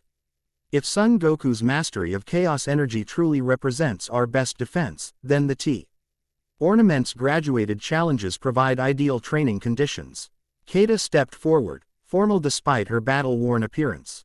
With respect, Majesty, many competitors may withdraw after today's events. The hunter attack targeted diplomatic quarters specifically. Some will withdraw, the king acknowledged. Others will join specifically because of the attack. Warriors seek meaning in the IR battles. What greater meaning than defending existence itself? His assessment proved accurate. As recovery efforts proceeded throughout the day, tournament registrations fluctuated, some delegations departing in fear. Others arriving specifically in response to news of the dimensional threat. By evening, the final count actually exceeded original projections, with several legendary combatants emerging from retirement to participate. Nightfall brought temporary peace to the recovering city. Emergency repairs continued under floodlights, but most civilians and visitors had retreated to secure shelters for much-needed rest. The royal palace, minimally damaged during the attack, served as command center for both recovery operations and tournament preparations. Goku found himself in an unexpected location, the palace medical wing. Subjected to examination by both conventional Saiyan physicians and Lyra's specialized equipment. His accelerated healing had addressed most physical injuries. The cellular changes triggered by chaos energy integration concerned everyone involved in his training. The adaptation process is fascinating, Lyra commented, studying holographic displays of his cellular structure. Your body isn't just accommodating the chaos energy, it's evolving in response to it. Look at these mitochondrial changes. Is that why I'm constantly hungry? Goku asked from the examination table, his normally boundless energy temporarily depleted. I feel like I could eat an entire banquet and still be starving. Energy transformation requires fuel, Serafina explained from her position by the window. Her luminous gaze fixed on the starfield beyond. Chaos energy reshapes matter at the quantum level. Your body needs raw materials for the conversion process. As if summoned by the discussion, Keita entered with a hovering cart laden with food, not the refined cuisine offered to diplomats but hardy warriors fare in quantities that would have fed a dozen normal people. The royal kitchens send their regards, she announced, maneuvering the cart beside Goku's bed. Apparently, word of your appetite has already become legend among the staff. Goku's face lit up at the sight of food, his exhaustion momentarily forgotten as he attacked the meal with enthusiasm that bordered on reverence. The women watched with varying reactions, Lyra's scientific fascination, Serafina's measured observation, and Keita's subtle amusement. Where does it all go? Lyra wondered aloud, scanners tracking the immediate energy conversion occurring as he ate. His metabolic rate is off the charts. Saiyan physiology is naturally optimized for combat energy conversion, Keita explained. Add chaos energy requirements, and the caloric intake needed becomes substantial. Speaking of chaos energy, Serafina interjected, turning from the window. Today's events revealed both promise and concern. Your integration is progressing faster than anticipated, but control remains inconsistent. Goku paused between bites, his expression growing serious. I almost lost it when entropy attacked Keita. The energy wanted to explode outward, not focus where I needed it. Emotional T. Rigors accelerate energy conversion but reduce precision, Serafina confirmed. A dangerous combination with chaos energy's reality-altering properties. Which is why the tournament's structured challenges are ideal, Keita added. Controlled combat situations with gradually increasing difficulty. Lyra's hair shifted to thoughtful blue as she adjusted her instruments. We need specialized training before tomorrow's preliminary rounds, each focusing on different aspects of chaos integration. What do you suggest? Goku asked, finishing the last plate with reluctance that suggested his appetite. ITE remained unsatisfied despite the enormous quantity consumed. I believe, came a melodic voice from the doorway, that a multidisciplinary approach would prove most effective. Zephyr flowed into the room, her elemental form shifting to calmer colors that reflected the evening's peaceful atmosphere. Unlike earlier when battle had required more solid manifestation, she now existed in a more natural state, partially translucent with internal elemental patterns clearly visible. The elemental returns, Serafina acknowledged with formal neutrality that didn't quite hide her professional interest in the unique being. I've been consulting with the hunter specimens, Zephyr explained, coming to hover near Goku's bed.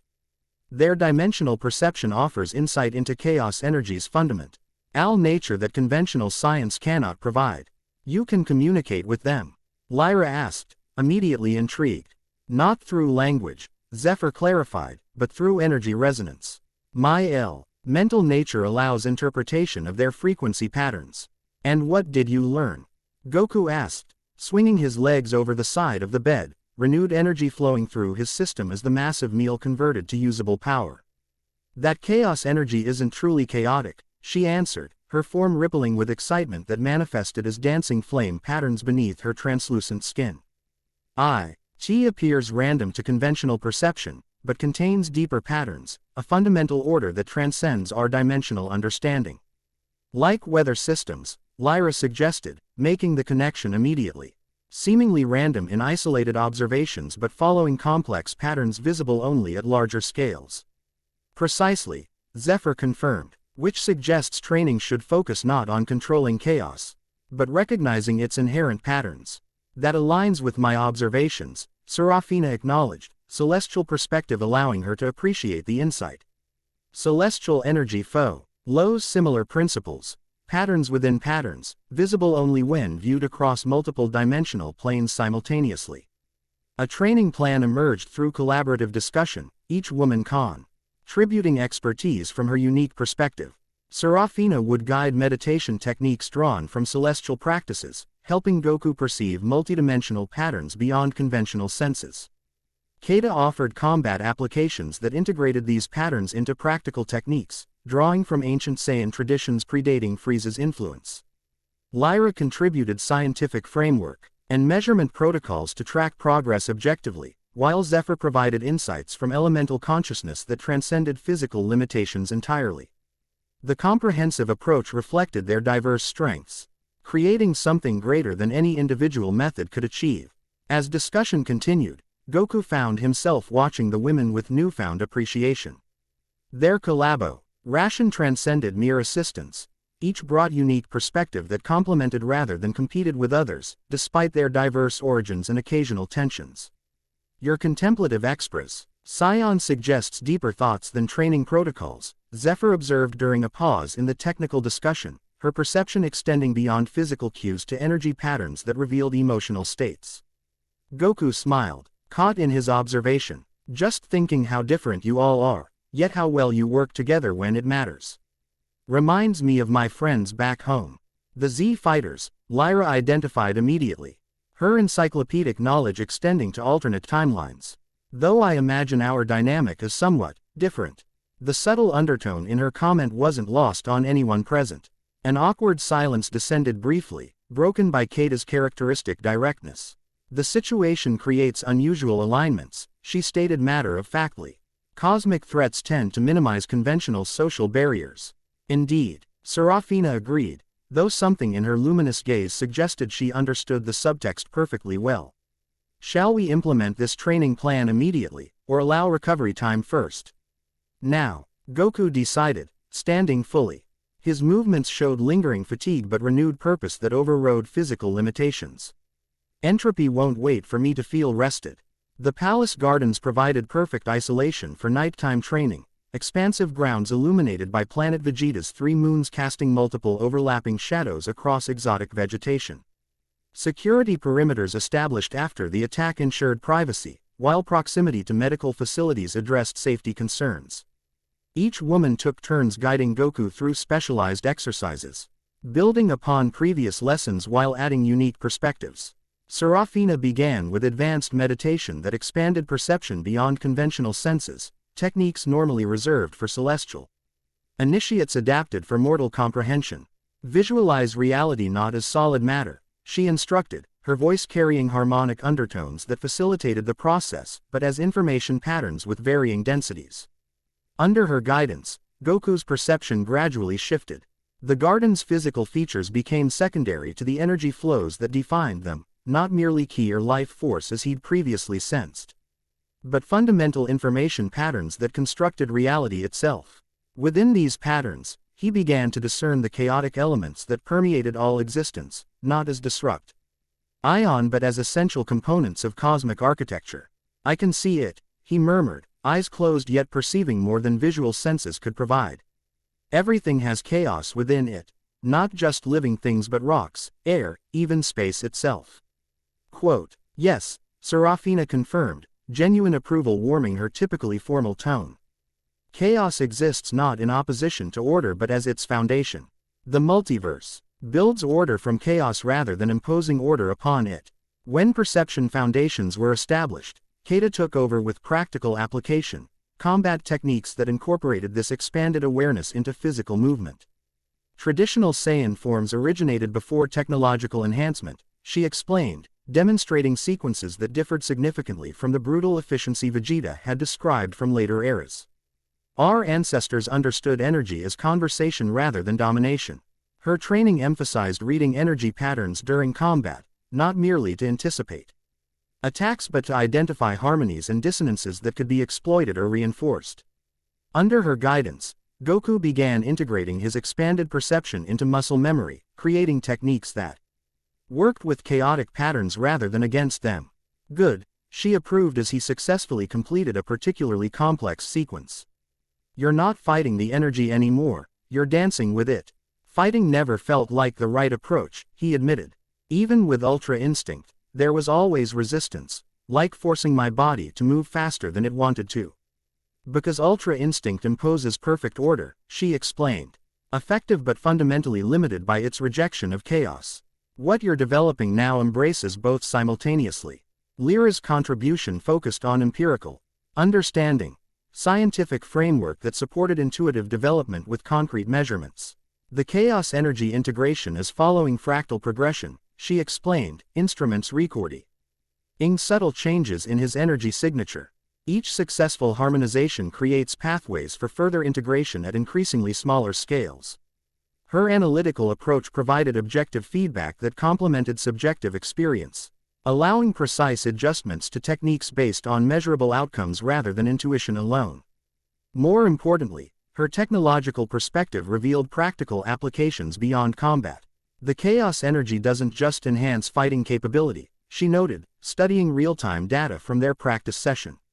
It's enhancing cognitive processing, sensory integration, even cellular regeneration. You're not just getting stronger, you're evolving into something beyond conventional classification.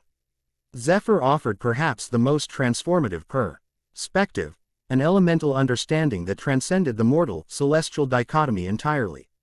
Elemental consciousness experiences reality as flowing patterns rather than fixed states, she explained. Her form demonstrating the concept by shifting between solid and fluid manifestations.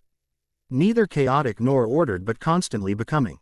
Her exercises focused on emotional integration, recognizing how feelings influenced energy patterns and learning to harmonize rather than suppress these influences. Under her guidance, Goku discovered that emotions weren't obstacles to control but essential components of the energy system, providing direction and purpose to otherwise neutral power. The anger you feel when friends are threatened, she illustrated, isn't separate from your power, it's integral to its expression. Not as blind rage but as focused protection. Throughout the evening, Nimari arrived, having been noticeably absent during the day's events. The Demon Realm Princess appeared differently than before, her violet skin bearing new markings and her shadow cloak moving with greater purpose. Apologies for my absence, she offered with characteristic fluid grace. The dimensional disruptions created opportunity to gather information from sources typically beyond my reach. The Shadow Archives, Serafina identified immediately, her celestial knowledge recognizing the distinct Tive markings now adorning Nemori's skin. You've accessed forbidden knowledge. Desperate times, Nimari countered without apology. Besides, rules about knowledge accessibility seem rather arbitrary. Why when existence itself hangs in balance? Rather than continuing the ethical debate, she focused on sharing her discoveries, information about Lord Entropy that predated current universal cycle, Preza. RVED in demonic records that existed outside conventional historical documentation. Entropy isn't merely a personification of universal decay, she explained as they gathered after training exercises. In the previous cosmic cycle, it was a necessary counterbalance to creative forces, maintaining equilibrium rather than seeking dominance. What changed? Goku asked, absorbing the revelation with characteristic directness. According to the archives, entropy was betrayed, Nimari continued. When the current multiverse formed, creative forces established dominance without proper counterbalance. Entropy was bound outside conventional reality, allowed only minimal influence through natural decay processes. The celestial seals, Serafina confirmed reluctantly, created to maintain cosmic stability by restricting fundamental forces to appropriate domains. Except stability isn't the same as balance, Nimari pointed out. The seals didn't create equilibrium, they imposed arbitrary restrictions that have gradually weakened over billions of years. And now they're failing completely, Lyra concluded, connecting historical information with current measurements. The dimensional breach we're witnessing aren't new damages, they're pre-existing weaknesses finally becoming visible. Which explains why chaos energy manifested now, Goku realized. It's not random timing, it's response to growing imbalance. The implications settled over the group, providing context that transformed their understanding of both threat and response. Lord Entropy wasn't merely a villain seeking destruction, but a fundamental force seeking restoration to its proper role, albeit through methods that threatened current existence. So what's the endgame? Keita asked practically. How do we restore Balin CE without allowing entropy to collapse everything in the process? That, Nimari acknowledged, remains unclear. The archives contain history but not solutions. The training session extended into early morning hours. each woman contributing insights that gradually coalesced into comprehensive understanding. By dawn, Goku had achieved remarkable progress, not complete mastery but significant cement toward harmonious integration with chaos energy. The tournament begins in 3 hours, Keita noted as first light touched the garden's exotic foliage. You should rest before preliminary rounds. I feel surprisingly good, Goku responded truthfully. The night's training had energized rather than depleted him, each successful integration strengthening his system rather than taxing it further. But maybe a quick nap wouldn't hurt. As they prepared to return to their respective quarters, Zephyr approached with unexpected formality. Before we part, there is something I must share regarding your Universe 7. All attention turned to the elemental being, her form shifting to cooler colors that signaled serious communication. My dimensional transit revealed concerning patterns, she continued. The entropy acceleration affecting my universe has begun affecting yours as well. The symptoms aren't yet visible to conventional observation, but the process has initiated. How long? Serafina asked, celestial authority momentarily setting aside personal connection. Without intervention, perhaps 40 cycles, what you call days. Zephyr's energy patterns darkened with genuine regret. With Lord Entropy actively involved. Potentially much sooner. Then we don't just need to master chaos energy, Goku realized. We need to find a permanent solution to universal decay. In 40 days, Lyra added, her hair fading to concerned gray. No pressure or anything. Despite the dire prognosis, something unexpected happened. Goku smiled. Not the forced optimism of desperate circumstance. CES but genuine confidence born from clarity of purpose.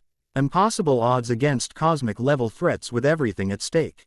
He summarized. Honestly, that feels like home territory. His undaunted spirit proved contagious. Tensions visibly easing across the diverse group. Even Serafina's celestial reserve softened slightly, her luminous features showing something approaching admiration for the mortal's resilience.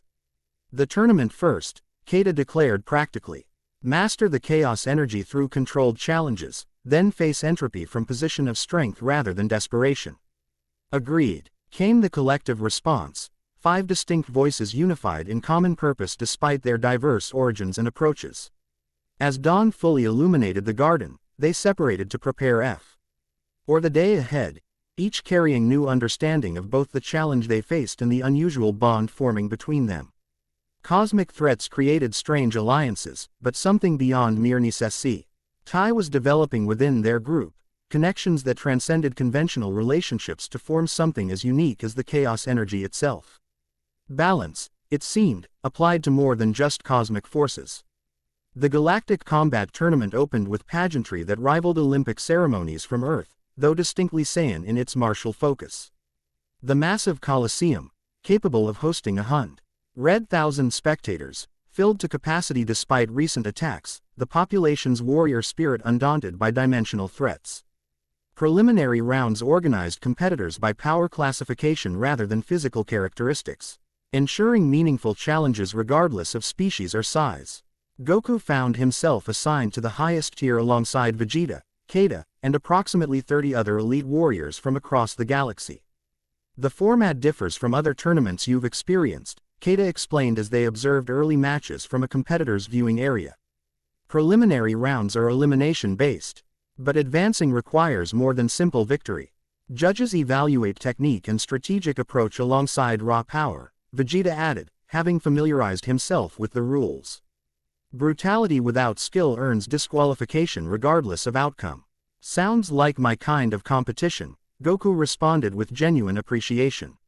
Fighting should be about more than just hitting harder. His preliminary match pitted him against Korin, a crystalline being from the Quartz Dominion whose physical form could reconfigure for different combat approaches.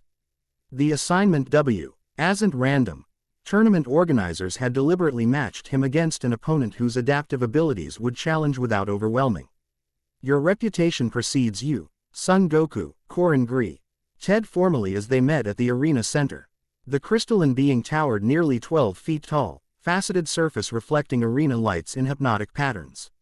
I look forward to testing my adaptive ability against your transformative abilities. Same here, Goku replied with genuine respect. Just so you know, I'm working on controlling a new energy type, so things might get a bit unpredictable. Excellent. Korin's crystalline form vibrated with what might have been laughter. Predictability is the enemy of evolution. The match began with conventional exchange, physical techniques testing respective capabilities before energy manipulation entered the equation. Goku deliberately limited himself to base form initially, focusing on the harmonious movement patterns Kata had taught rather than raw power demonstration. Korin proved remarkably capable despite apparent physical constraints, crystalline structure allowing impossible angles and unexpected reconfigurations that challenged Goku's defensive anticipation. Several minutes passed in physical exchange alone, earning appreciative murmurs from spectators accustomed to energy-based combat dominating elite matches. Your physical technique exceeds reports. Korin acknowledged after a particularly complex exchange left both competitors temporarily separated. Most energy specialists neglect foundational disciplines. My first teacher emphasized basics. Goku explained, settling into a stance that honored Roshi's early instruction. Power means nothing without proper foundation. The crystalline being shifted configuration, adopting offensive orientation that signaled escalation. Shall we progress to energy demonstration? My form grows eager for greater challenge. Goku nodded, centering himself as he prepared to access Super Saiyan transformation. The Knight's training had established new pathways for energy control, but theory differed from combat application, especially with thousands observing. The familiar golden aura erupted around him. Classic Super Saiyan form providing substantial power increase without risking chaos energy manifestation. Korin responded with impressive adaptation, crystalline structure, absorbing ambient energy to create counter-resonance that partially neutralized Saiyan transformation advantages. Their battle elevated both literally and figuratively, combatants taking to air as energy techniques exchanged with increasing complexity. Korin demonstrated remarkable versatility, each attack informing structural adaptations that strengthened subsequent defense. Goku matched this evolutionary approach with tactical adjustments that showcased fighting intelligence beyond mere power application. From the competitor's observation area, the women watched with varying perspectives, noting different aspects of Goku's performance that reflected their training contributions. His energy control has improved significantly, Serafina observed, celestial perception detecting subtle harmonics invisible to conventional sight. He's maintaining transformation without disrupting dimensional stability. The movement patterns integrate perfectly with energy projection, Kata added with professional approval. Ancient forms adapted to modern power levels, exactly as intended. Cellular adaptation is accelerating during combat stress, Lyra noted, instruments recording physiological changes in real time. The chaos energy remains dormant but not separate, it's integrating with his baseline energy system even without direct access. Zephyr's elemental perception extended ND physical or energetic manifestation to emotional undercurrents. He's enjoying himself, she observed with gentle amusement. Despite cosmic threats and dimensional collapse, his spirit finds joy in skillful challenge. Namori's shadow-enhanced vision perceived something more subtle, connections forming between combatants beyond physical interaction. The crystalline entity is synchronizing with his energy patterns, she noted. Not merely adapting but harmonizing, unusual for competitive combat. In the arena, the battle reached decision point. Korin, despite remarkable adaptation, found conventional approaches increasingly ineffective against Goku's evolving technique. The crystalline being shifted to final configuration, a perfect geometric form designed for ultimate energy projection. Your restraint honors me, Korin acknowledged, crystal structure humming with accumulated power. But true respect demands my absolute effort. The energy beam that followed outclassed anything previously demonstrated in preliminary rounds, a concentrated projection that momentarily silenced the roaring crowd with its intensity. Judges activated protective barriers around the spectator areas, standard procedure for elite-level energy exchanges. Goku met the attack directly, transitioning from Super Saiyan to God form without intermediate stages, red divine energy forming protective aura against the crystalline beam. The collision point between energies created spectacular visual display, prismatic patterns expanding outward as different energy types interacted.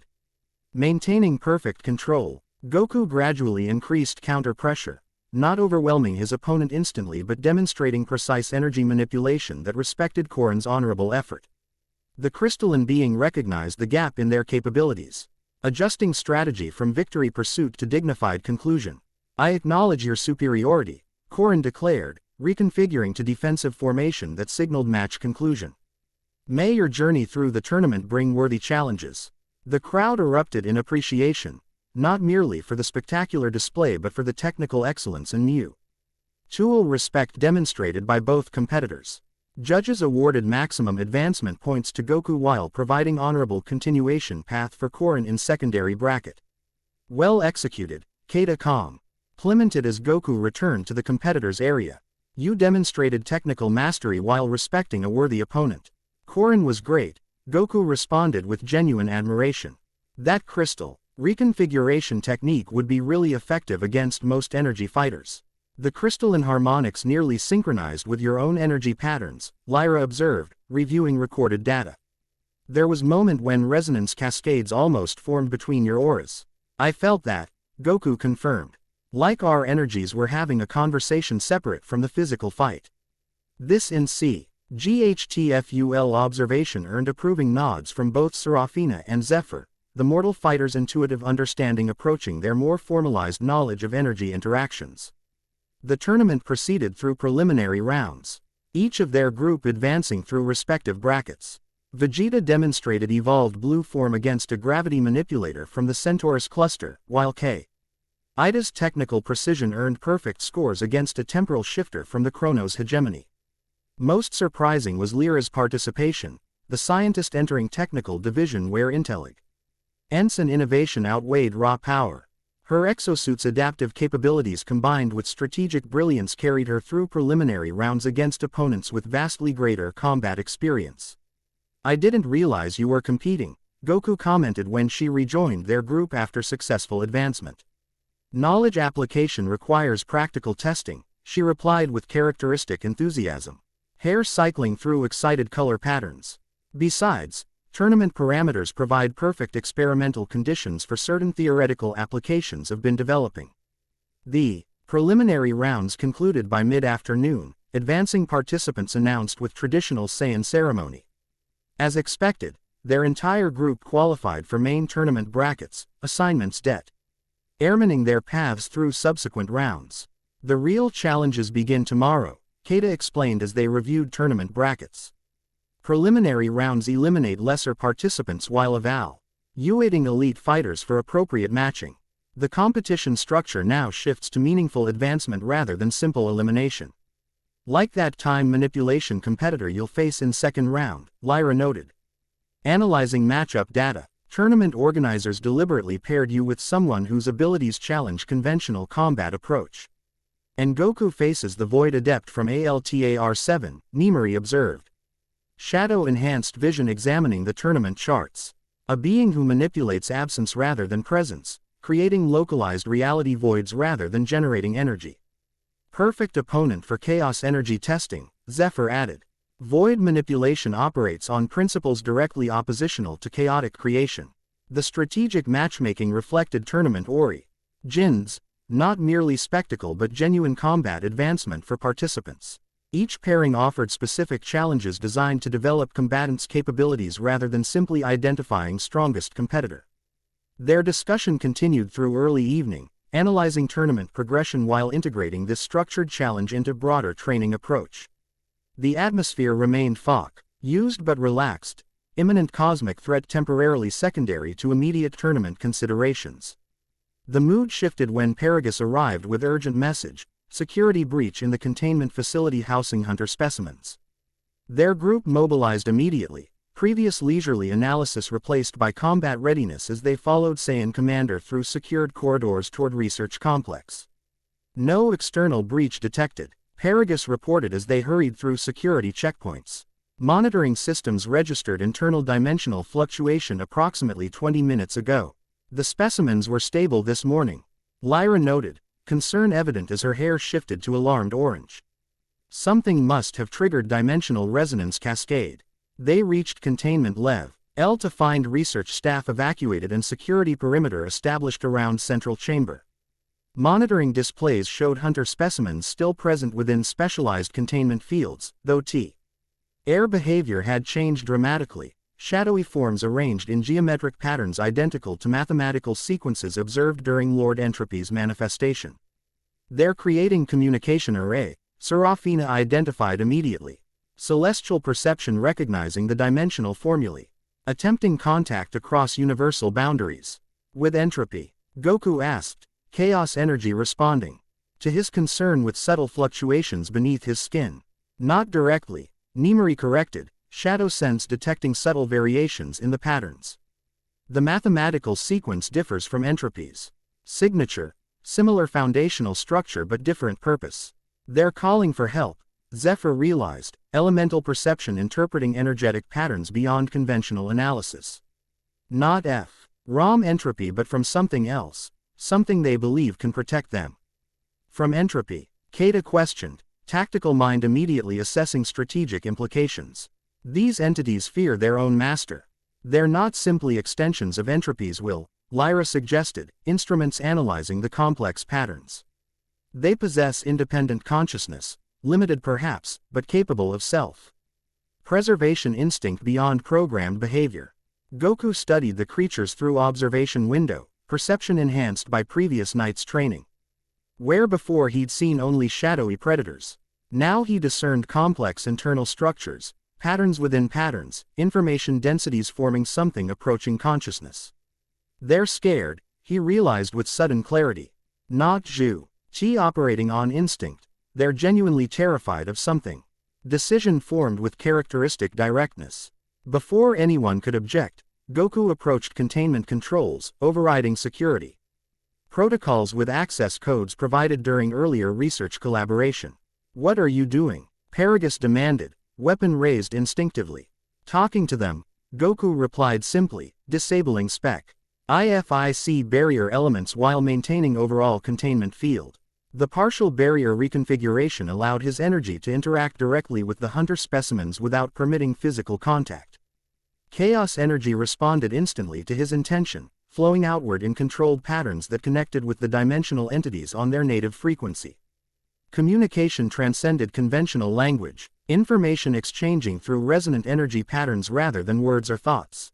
Images and concepts flowed between Goku and the hunters, fragmented impressions of existence in dimensions where conventional physics held no authority. The exchange revealed truth beyond previous understanding.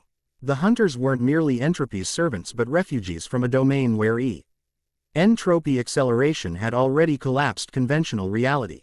Their consumption of life energy wasn't predation but desperate survival mechanism, attempting to gather sufficient energy to maintain cohesion in hostile dimensional environment. They're not invaders, Goku explained as the connection faded, turning to address the astonished observers. They're survivors from a reality that's already fallen to entropy acceleration. They feed on life energy because it's the only compatible power source that sustains their existence pattern. That contradicts everything we know about these entities, Paragus objected. Though he lowered his weapon slightly. Because your understanding comes from observation rather than communication, Zephyr explained, her elemental perception confirming Goku's interpretation. You've witnessed their desperate survival behavior without comprehending the underlying. Something went wrong with this response, please try again. Draft ahead. Blank, _ blank. The end. Thank you for watching this video. Please be sure to subscribe to our channel and like this video.